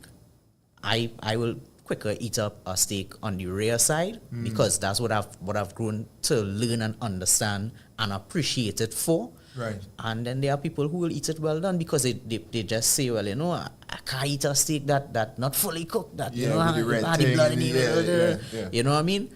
And you just have to learn these things and understand these things about something like culinary. So, like, as I say, subjective is the reality of it, but you should definitely take your information from somebody who actually knows, because I could therefore tell you this cut of meat should be more on the rare side because that's what, you know, allows it to stay tender and stuff like that. If you overcook it and you want it well done, it wouldn't be thing, and right? But if you want something that could be fully cooked, that, you know, it still remains tender, so you could go and try this instead rather than saying, you know, this might be more up your alley. You know what I mean? Yeah. That is what we lacking. Yeah. That's what we lacking. And it's also like you mentioned before, the people just eating for eating. We just have eaters. And it's not just, exactly. And among these influencer foodies and stuff too, the thing that is real pain me as well is not just the meal ticket, but the cash ticket, because I've heard the prices that these people is charged to do these plugs now, and it's not small money. On top of the free food? Yeah. So imagine you are a small business that could get better, but this person say, well, here, well, give me $3,000, I'll plug it, and, you know, just give me a spread of all the food that you have, and they eat whatever. And, you know, as you say, as we've been saying, you know, they just hungry bellies now. They just eating the food and they will say things. But then when the actual customers who want to go to this place show up, and they realize the food is not as good as you claim that it is, and it could improve and it could be better, whatever, they're not going out to tell nobody, yeah, the place decent, it could get better. They go and just outright say, boy, them people lying and this food not good. Yeah. And that just instantly killed that place reputation. And it's a backfire. You know what I mean? So you want honesty out of these people at the same time too, because if the business has room to grow, you want them to grow. You want to be able to say, yo, and you don't even have to directly say, I don't like this, you know. You could tell them that in person, but you could say, in my opinion, the best thing on this menu is this. Come down here and try this. Yeah. You might direct people to go and buy that. They might have that same opinion. It might boost the profile of the restaurant or the establishment because they are now known for this. Yeah. And in the interim, you already tell them, well, you know, I find this could be a little bit more like that, or this could be a little bit more like this. They could work on these things, but they already have a perfect dish there that everybody coming to them for, so that they get their boost. They work on the other things in the interim, and they maintain a good establishment, you know? So should, I guess the question at the end of this debate with the foodies and the critics and whatever, should these food influencers be trained in culinary arts, culinary studies? I wouldn't. Should it be a prerequisite? Should we take them seriously if they're not? I wouldn't knock them if they're not, to be honest, because I mean, I feel like me say, when I started my food journey, I could have tell people when I go to a restaurant, like, I really like this restaurant, I find this was real good, whatever like that. Fair. I didn't have any training at that point in time. So I think the idea should be honesty, as opposed to having the actual training. honesty need to lead your conversation. So you need to be honest about what you think of the place. If you're going to plug, of course you're making money to plug. Yeah. But you have to be even honest with the plug as well. Now it can't just be everything is amazing and everything is this and that and thing. I have never heard that of these videos that I've seen. I don't think I've ever heard anybody say I don't like this. Yeah. And I don't mind you're not liking something. You don't have to like everything. Correct. But if you could explain, and you have a standard for explaining what about seasoning you like, what about spice you like, because you could like pepper, Yeah. and or not like pepper. So something could be spicy to you that would be just mild or normal to me. Exactly. But if I know your taste for pepper or spice or whatever is on the low side, or you're sensitive to it, then I would know, all right, if this person say it hot, then I could definitely handle it. Yeah, exactly. Right? So things like that. And if you're consistent with those things, then we could definitely have an idea of your taste. And that's exactly why I respect the Nicholas and the guy who's eat the peppers and stuff like that, because they don't have the training, but you'll hear them say plenty of the time, they'll ask, how do you make this? Like, this is really good. How do you make this? What's in this? Is this clove? Is this thing? Yeah. What is this? What's the spice? Yeah. You would hear them say those things. But the ones that we have locally, they're not going to say that. They will just big up everything and say, yeah, everything is good. And, give us some more. Give us some actual content. Give us some actual, understanding of what's going on. You know what I mean? So, so we dealing with that. And in a landscape where you mentioned the restaurants having, I don't want to say difficulties, but kind of conflicts with developing a holistic idea of what the establishment is trying to say or trying to provide in terms of the story.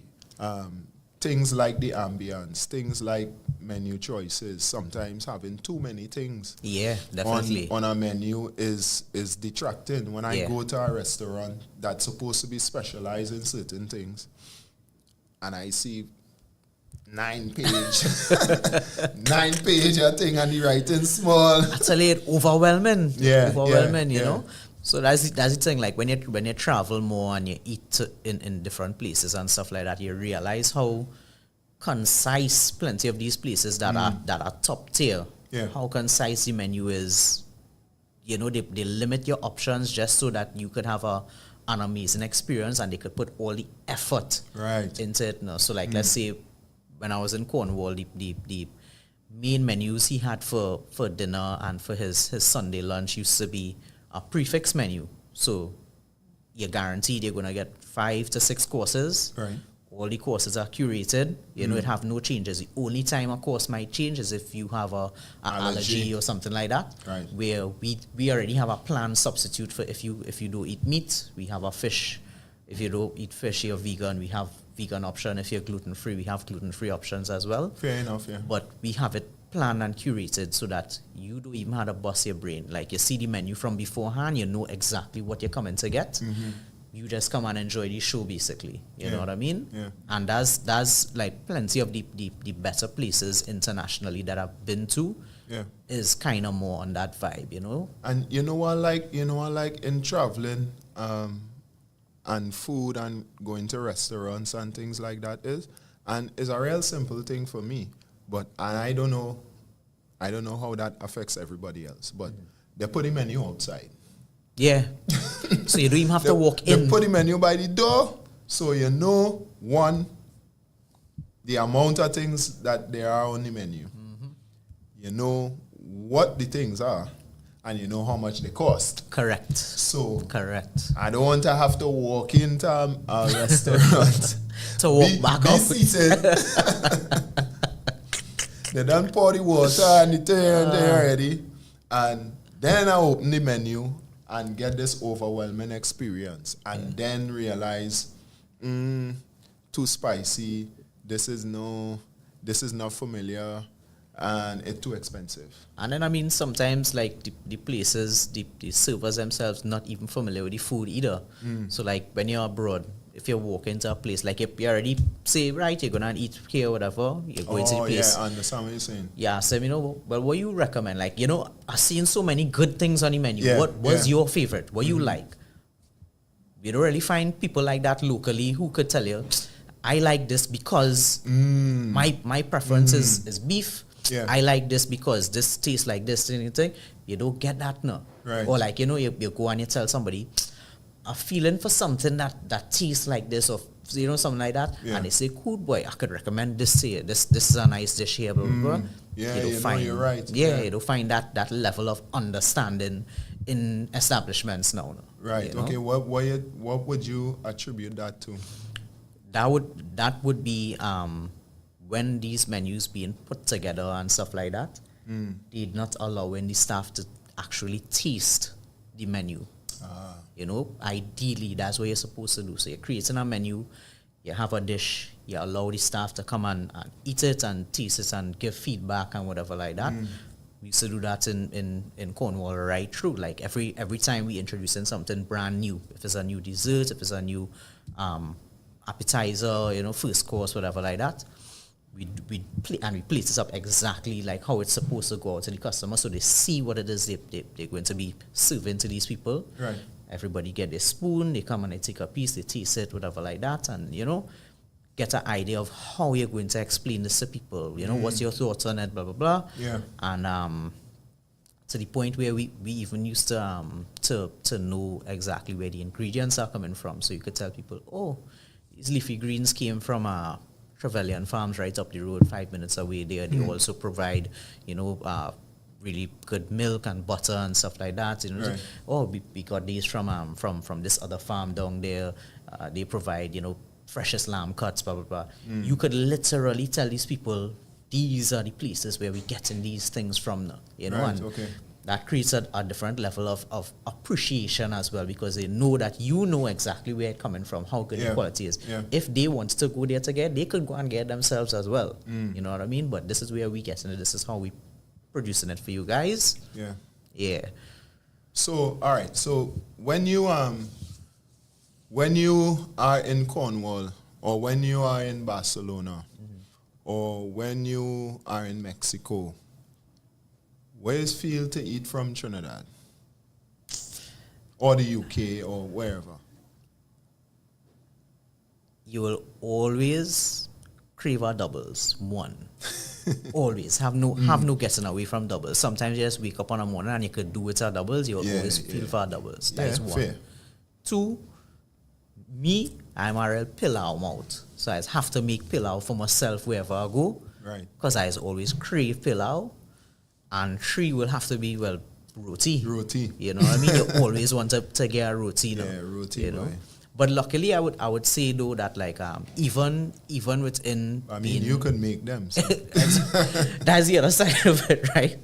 But like even when you're outside there, like you have so much options around you that sometimes you just forget about what you're craving from back home because you're so immersed in whatever happening around you now. So like when I was in Barcelona, I feel like Barcelona is one of those places that has the most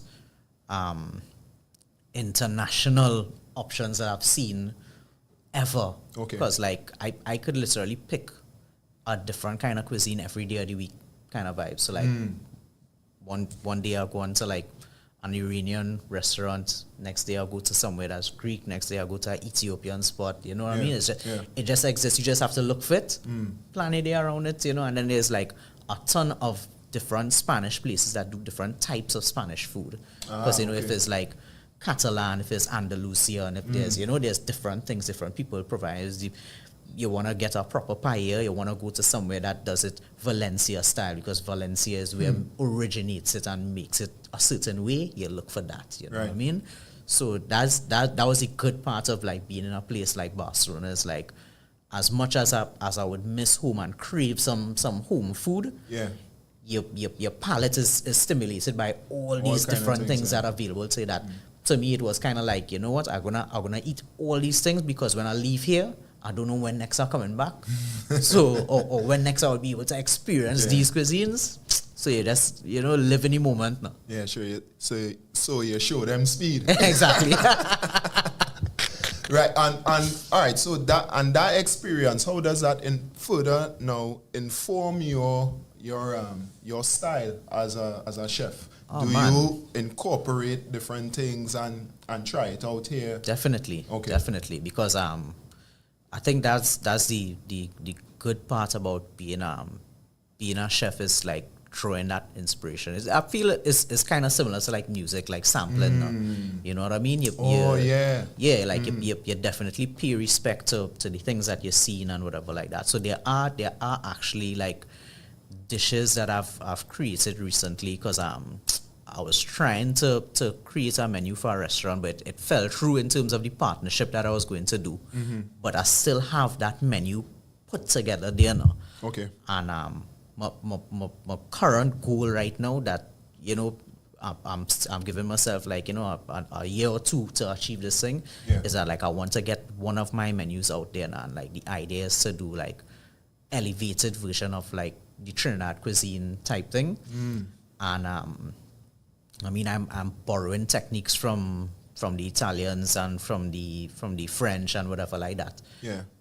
Just to create that understanding on an international basis what I'm going for, but it still has that familiarity of being home and being Trinidadian now. Yeah. You know what I mean?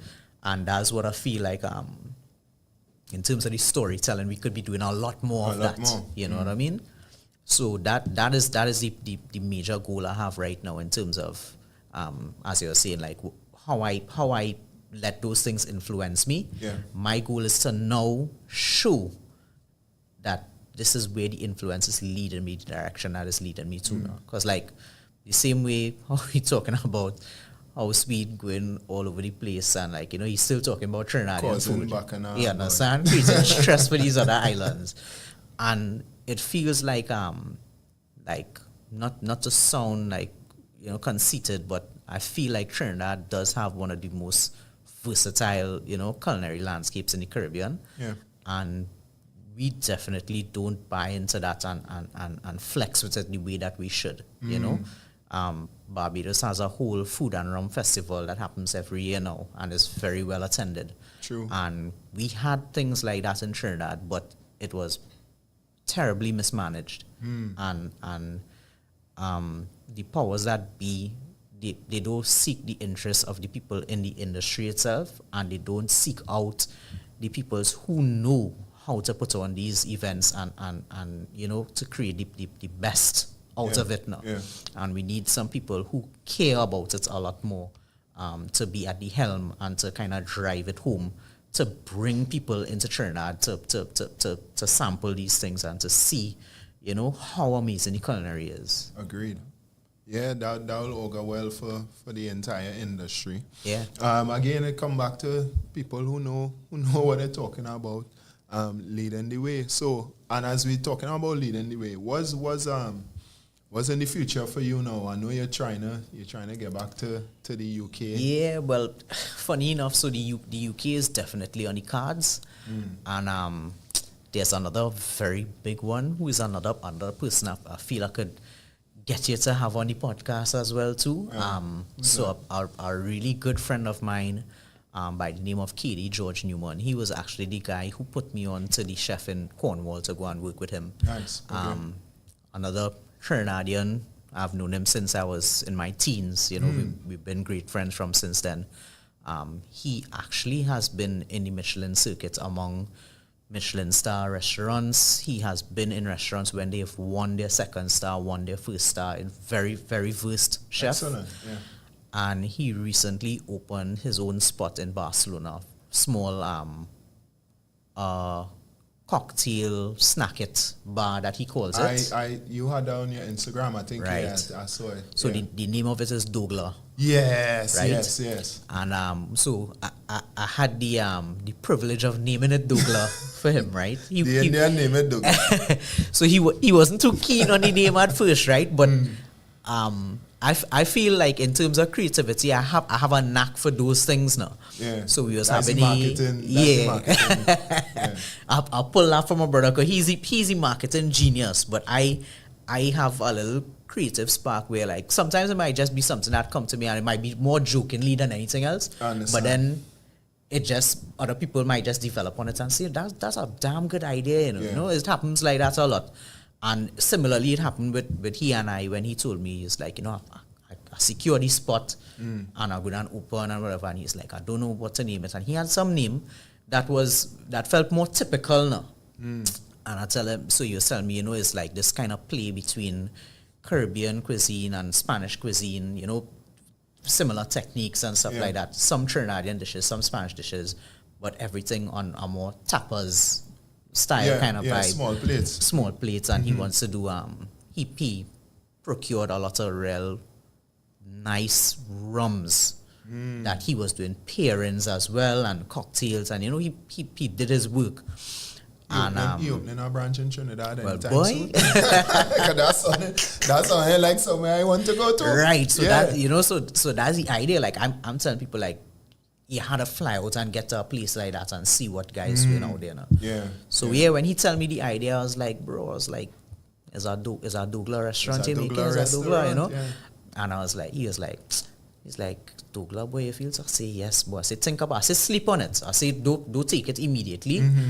Let it play around in your head. Consider all the other options I have right now. Yeah. But I say, you know, when you're thinking Douglas, I say it's funny in a way because it allows you to tell a story.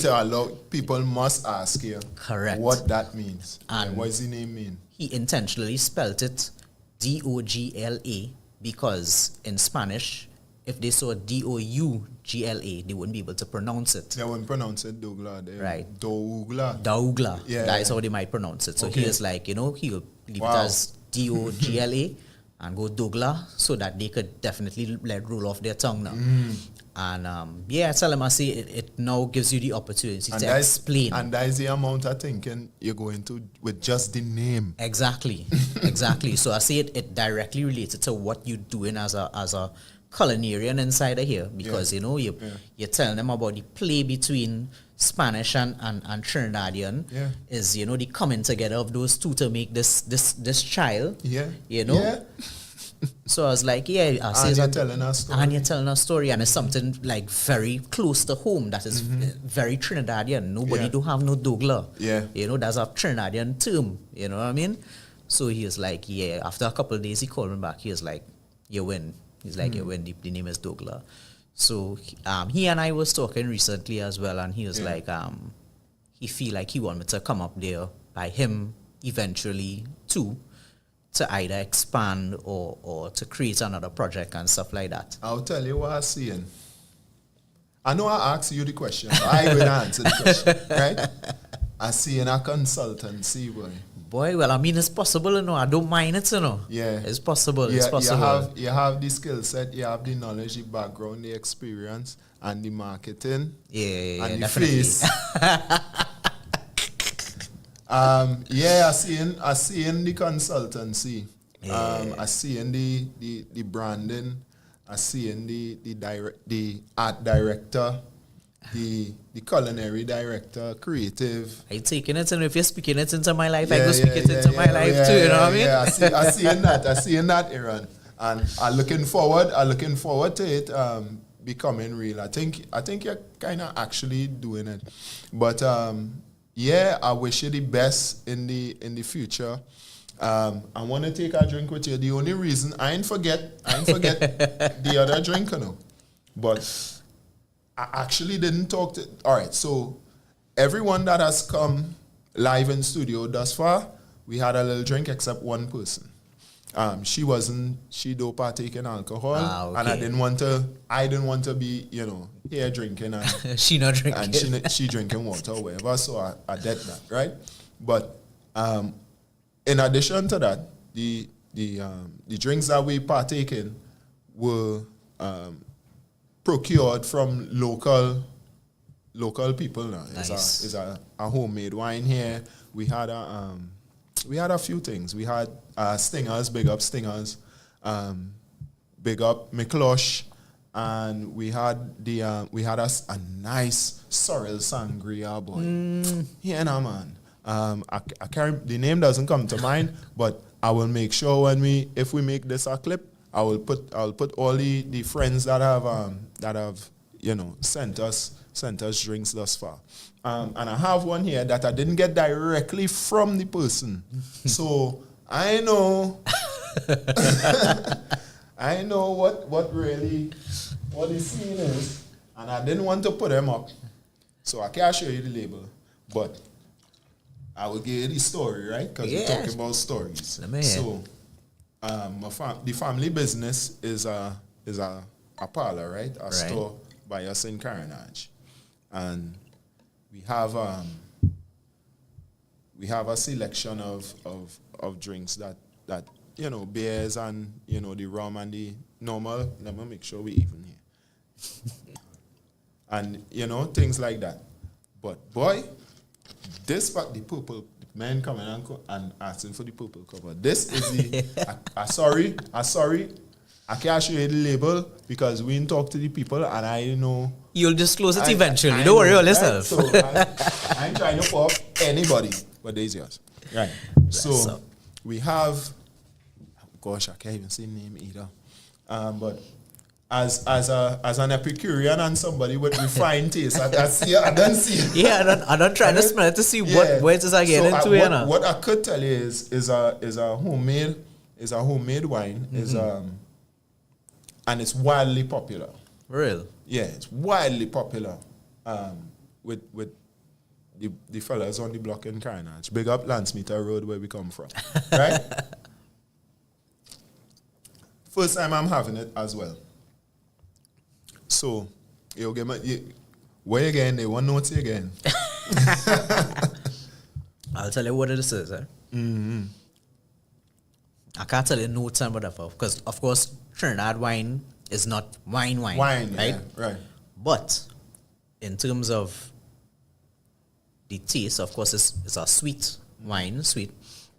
It's like a real perfect dessert wine, if you ask me, because usually when you have a dessert wine, it'll be like a port or very sweet, or sweet grape. It's bad. Yeah, but it's trust bad. me, and I could say the purple cover is the favorite. There are a few assortment of flavors. Look again, legs and thing. a few flavors, but the purple seems to be the most popular. I will get in touch with the manufacturer and make sure we could talk about it on TV. Yeah, real.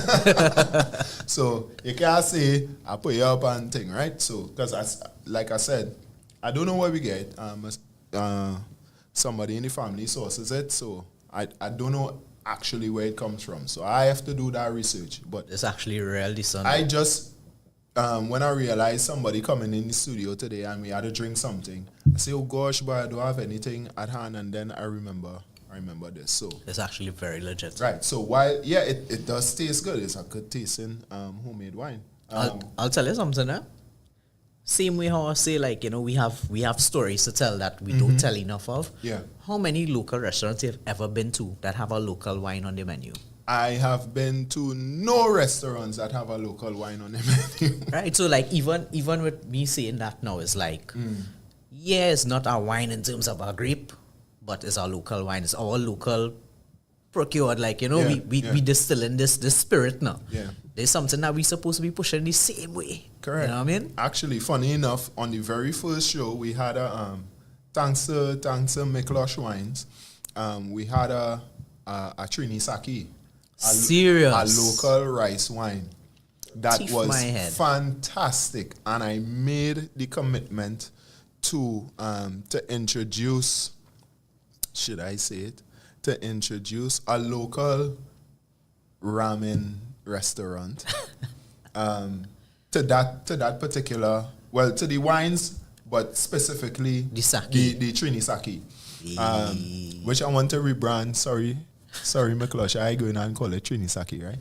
To them. So we should work on that. Definitely. Yeah, that is something that I think that will score because the wine is fantastic. And it's something that taste you don't expect. Yeah. It's very close to an authentic sake. It's not overly sweet. But it hitting hard. Yeah. So while you're dealing with that, see you enjoying it. While you're dealing with that, let me give you some rapid fire before we go now. Yeah. There you go. Don't think too hard about it. Off the top of the dome, we go in. Favorite place in Trinidad? St. James. Favorite place outside of Trinidad? Barcelona. Barcelona? Yeah. Why Barcelona? Barcelona is it. Trust me, Barcelona. It don't have a day where you don't have something exciting to do in Barcelona. Like, I'll tell you one of the best things about Barcelona. Any time of day, you could just be out in the open, just chilling, just vibing. People just be up, like, I've been leaving the club at like 4 o'clock in the morning. Yeah. And people out on their promenade, like sitting down, reading text messages, or just sitting down having a conversation. Yeah. Chill like that. Barcelona is one of my favorite places to be. All right, okay. I'll try it. Carnival band food. Favorite what? Carnival? No, band? not favorite. Carnival, that is the preface to the question. Carnival band food. Oh, okay. We talk about carnival band food. There we are. Value for money or they could do better? I play with spirit this year and value for money. Serious? For sure, value for money. Okay. All right. Big up to Spirit. Chef approves. Yeah, there's a plug for free on it. Get there, but being honest, I'm being honest. The chef approves. Trinidad restaurant culture. Authentic or they need help?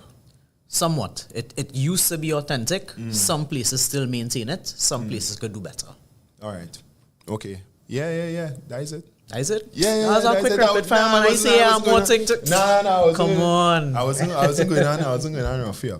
But yeah, so the future looking like people going to be calling you for opinions on whether I show speed was correct and who are the best cuisine and all of that. So prepare yourself, eh? Yeah, that's what I'm saying, man. I mean, as I say, like while I might see the bias that people obviously say I will have because I'm Trinidadian, I mean, still have things I appreciate among the islands, you know what I mean? You can't beat an authentic jerk from Jamaica, you know, that's their thing. You know, you get a fry festival. I love a fry festival. I love a ackee and soulfish. Yeah. I feel like Jamaican curry goat is up there, you know. It's different to ours, but I appreciate it for what it is. You know, you can't beat a Grenadian oil down, in my opinion. A proper Guyanese pepper pot is untouchable. Haven't had it, but I hear so. So my dad's parents are from Ghana. So I grew up with pepper pot in the household now. Right. You know what I mean? So my mom is do that every Christmas. That's like the tradition, especially in Ghana too. So every Christmas, mom is make a big pot of pepper pot. Nice. And yeah, a proper Guyanese pepper pot is amazing. Yeah. You know what I mean? So like everybody have their own things and people need to respect it at the same time, because even though I love my things, I could definitely say, I love things about these other islands too. Yeah. You know what I mean? And in saying that, you know what? I never really wanted this show to be controversial and to have them kind of comments and thing for the algorithm or whatever. But I would say this. I prefer Jamaican callaloo to Trinidad callaloo. For real? The way how they make it, yeah, they don't have any okra in it. Yeah, true. I hate okra. Oh, you don't like okra? Don't even want to say the word.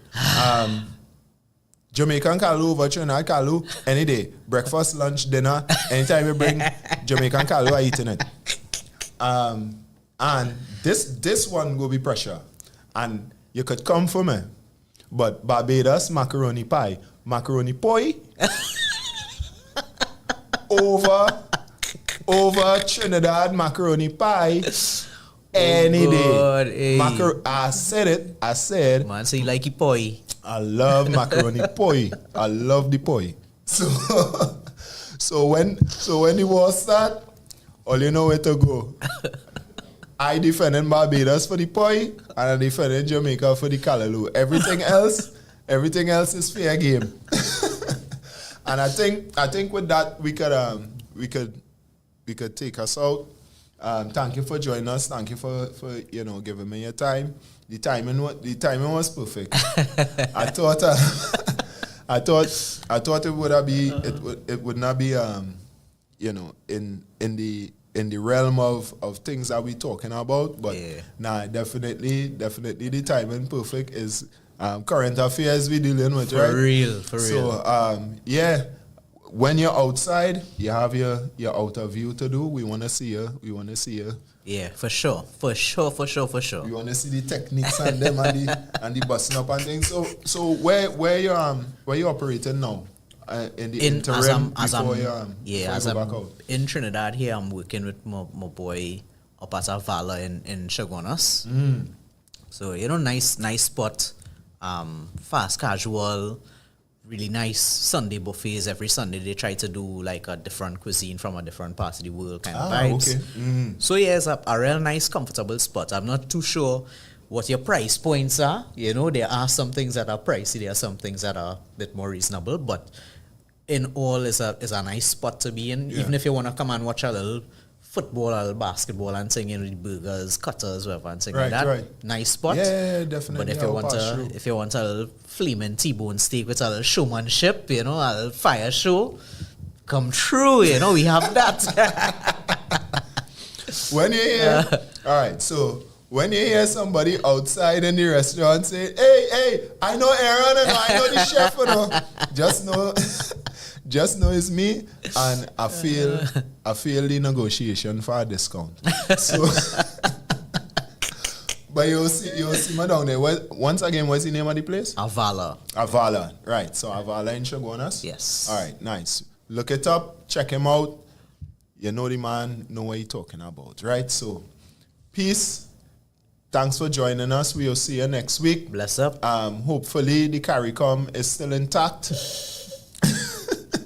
When this I show speed boy done with we, hopefully we could still be friends in the Caribbean, right? So enjoy the food, enjoy the sun, the sea and sand, enjoy your culture, and big up, whether you're inter or international. Peace. Later.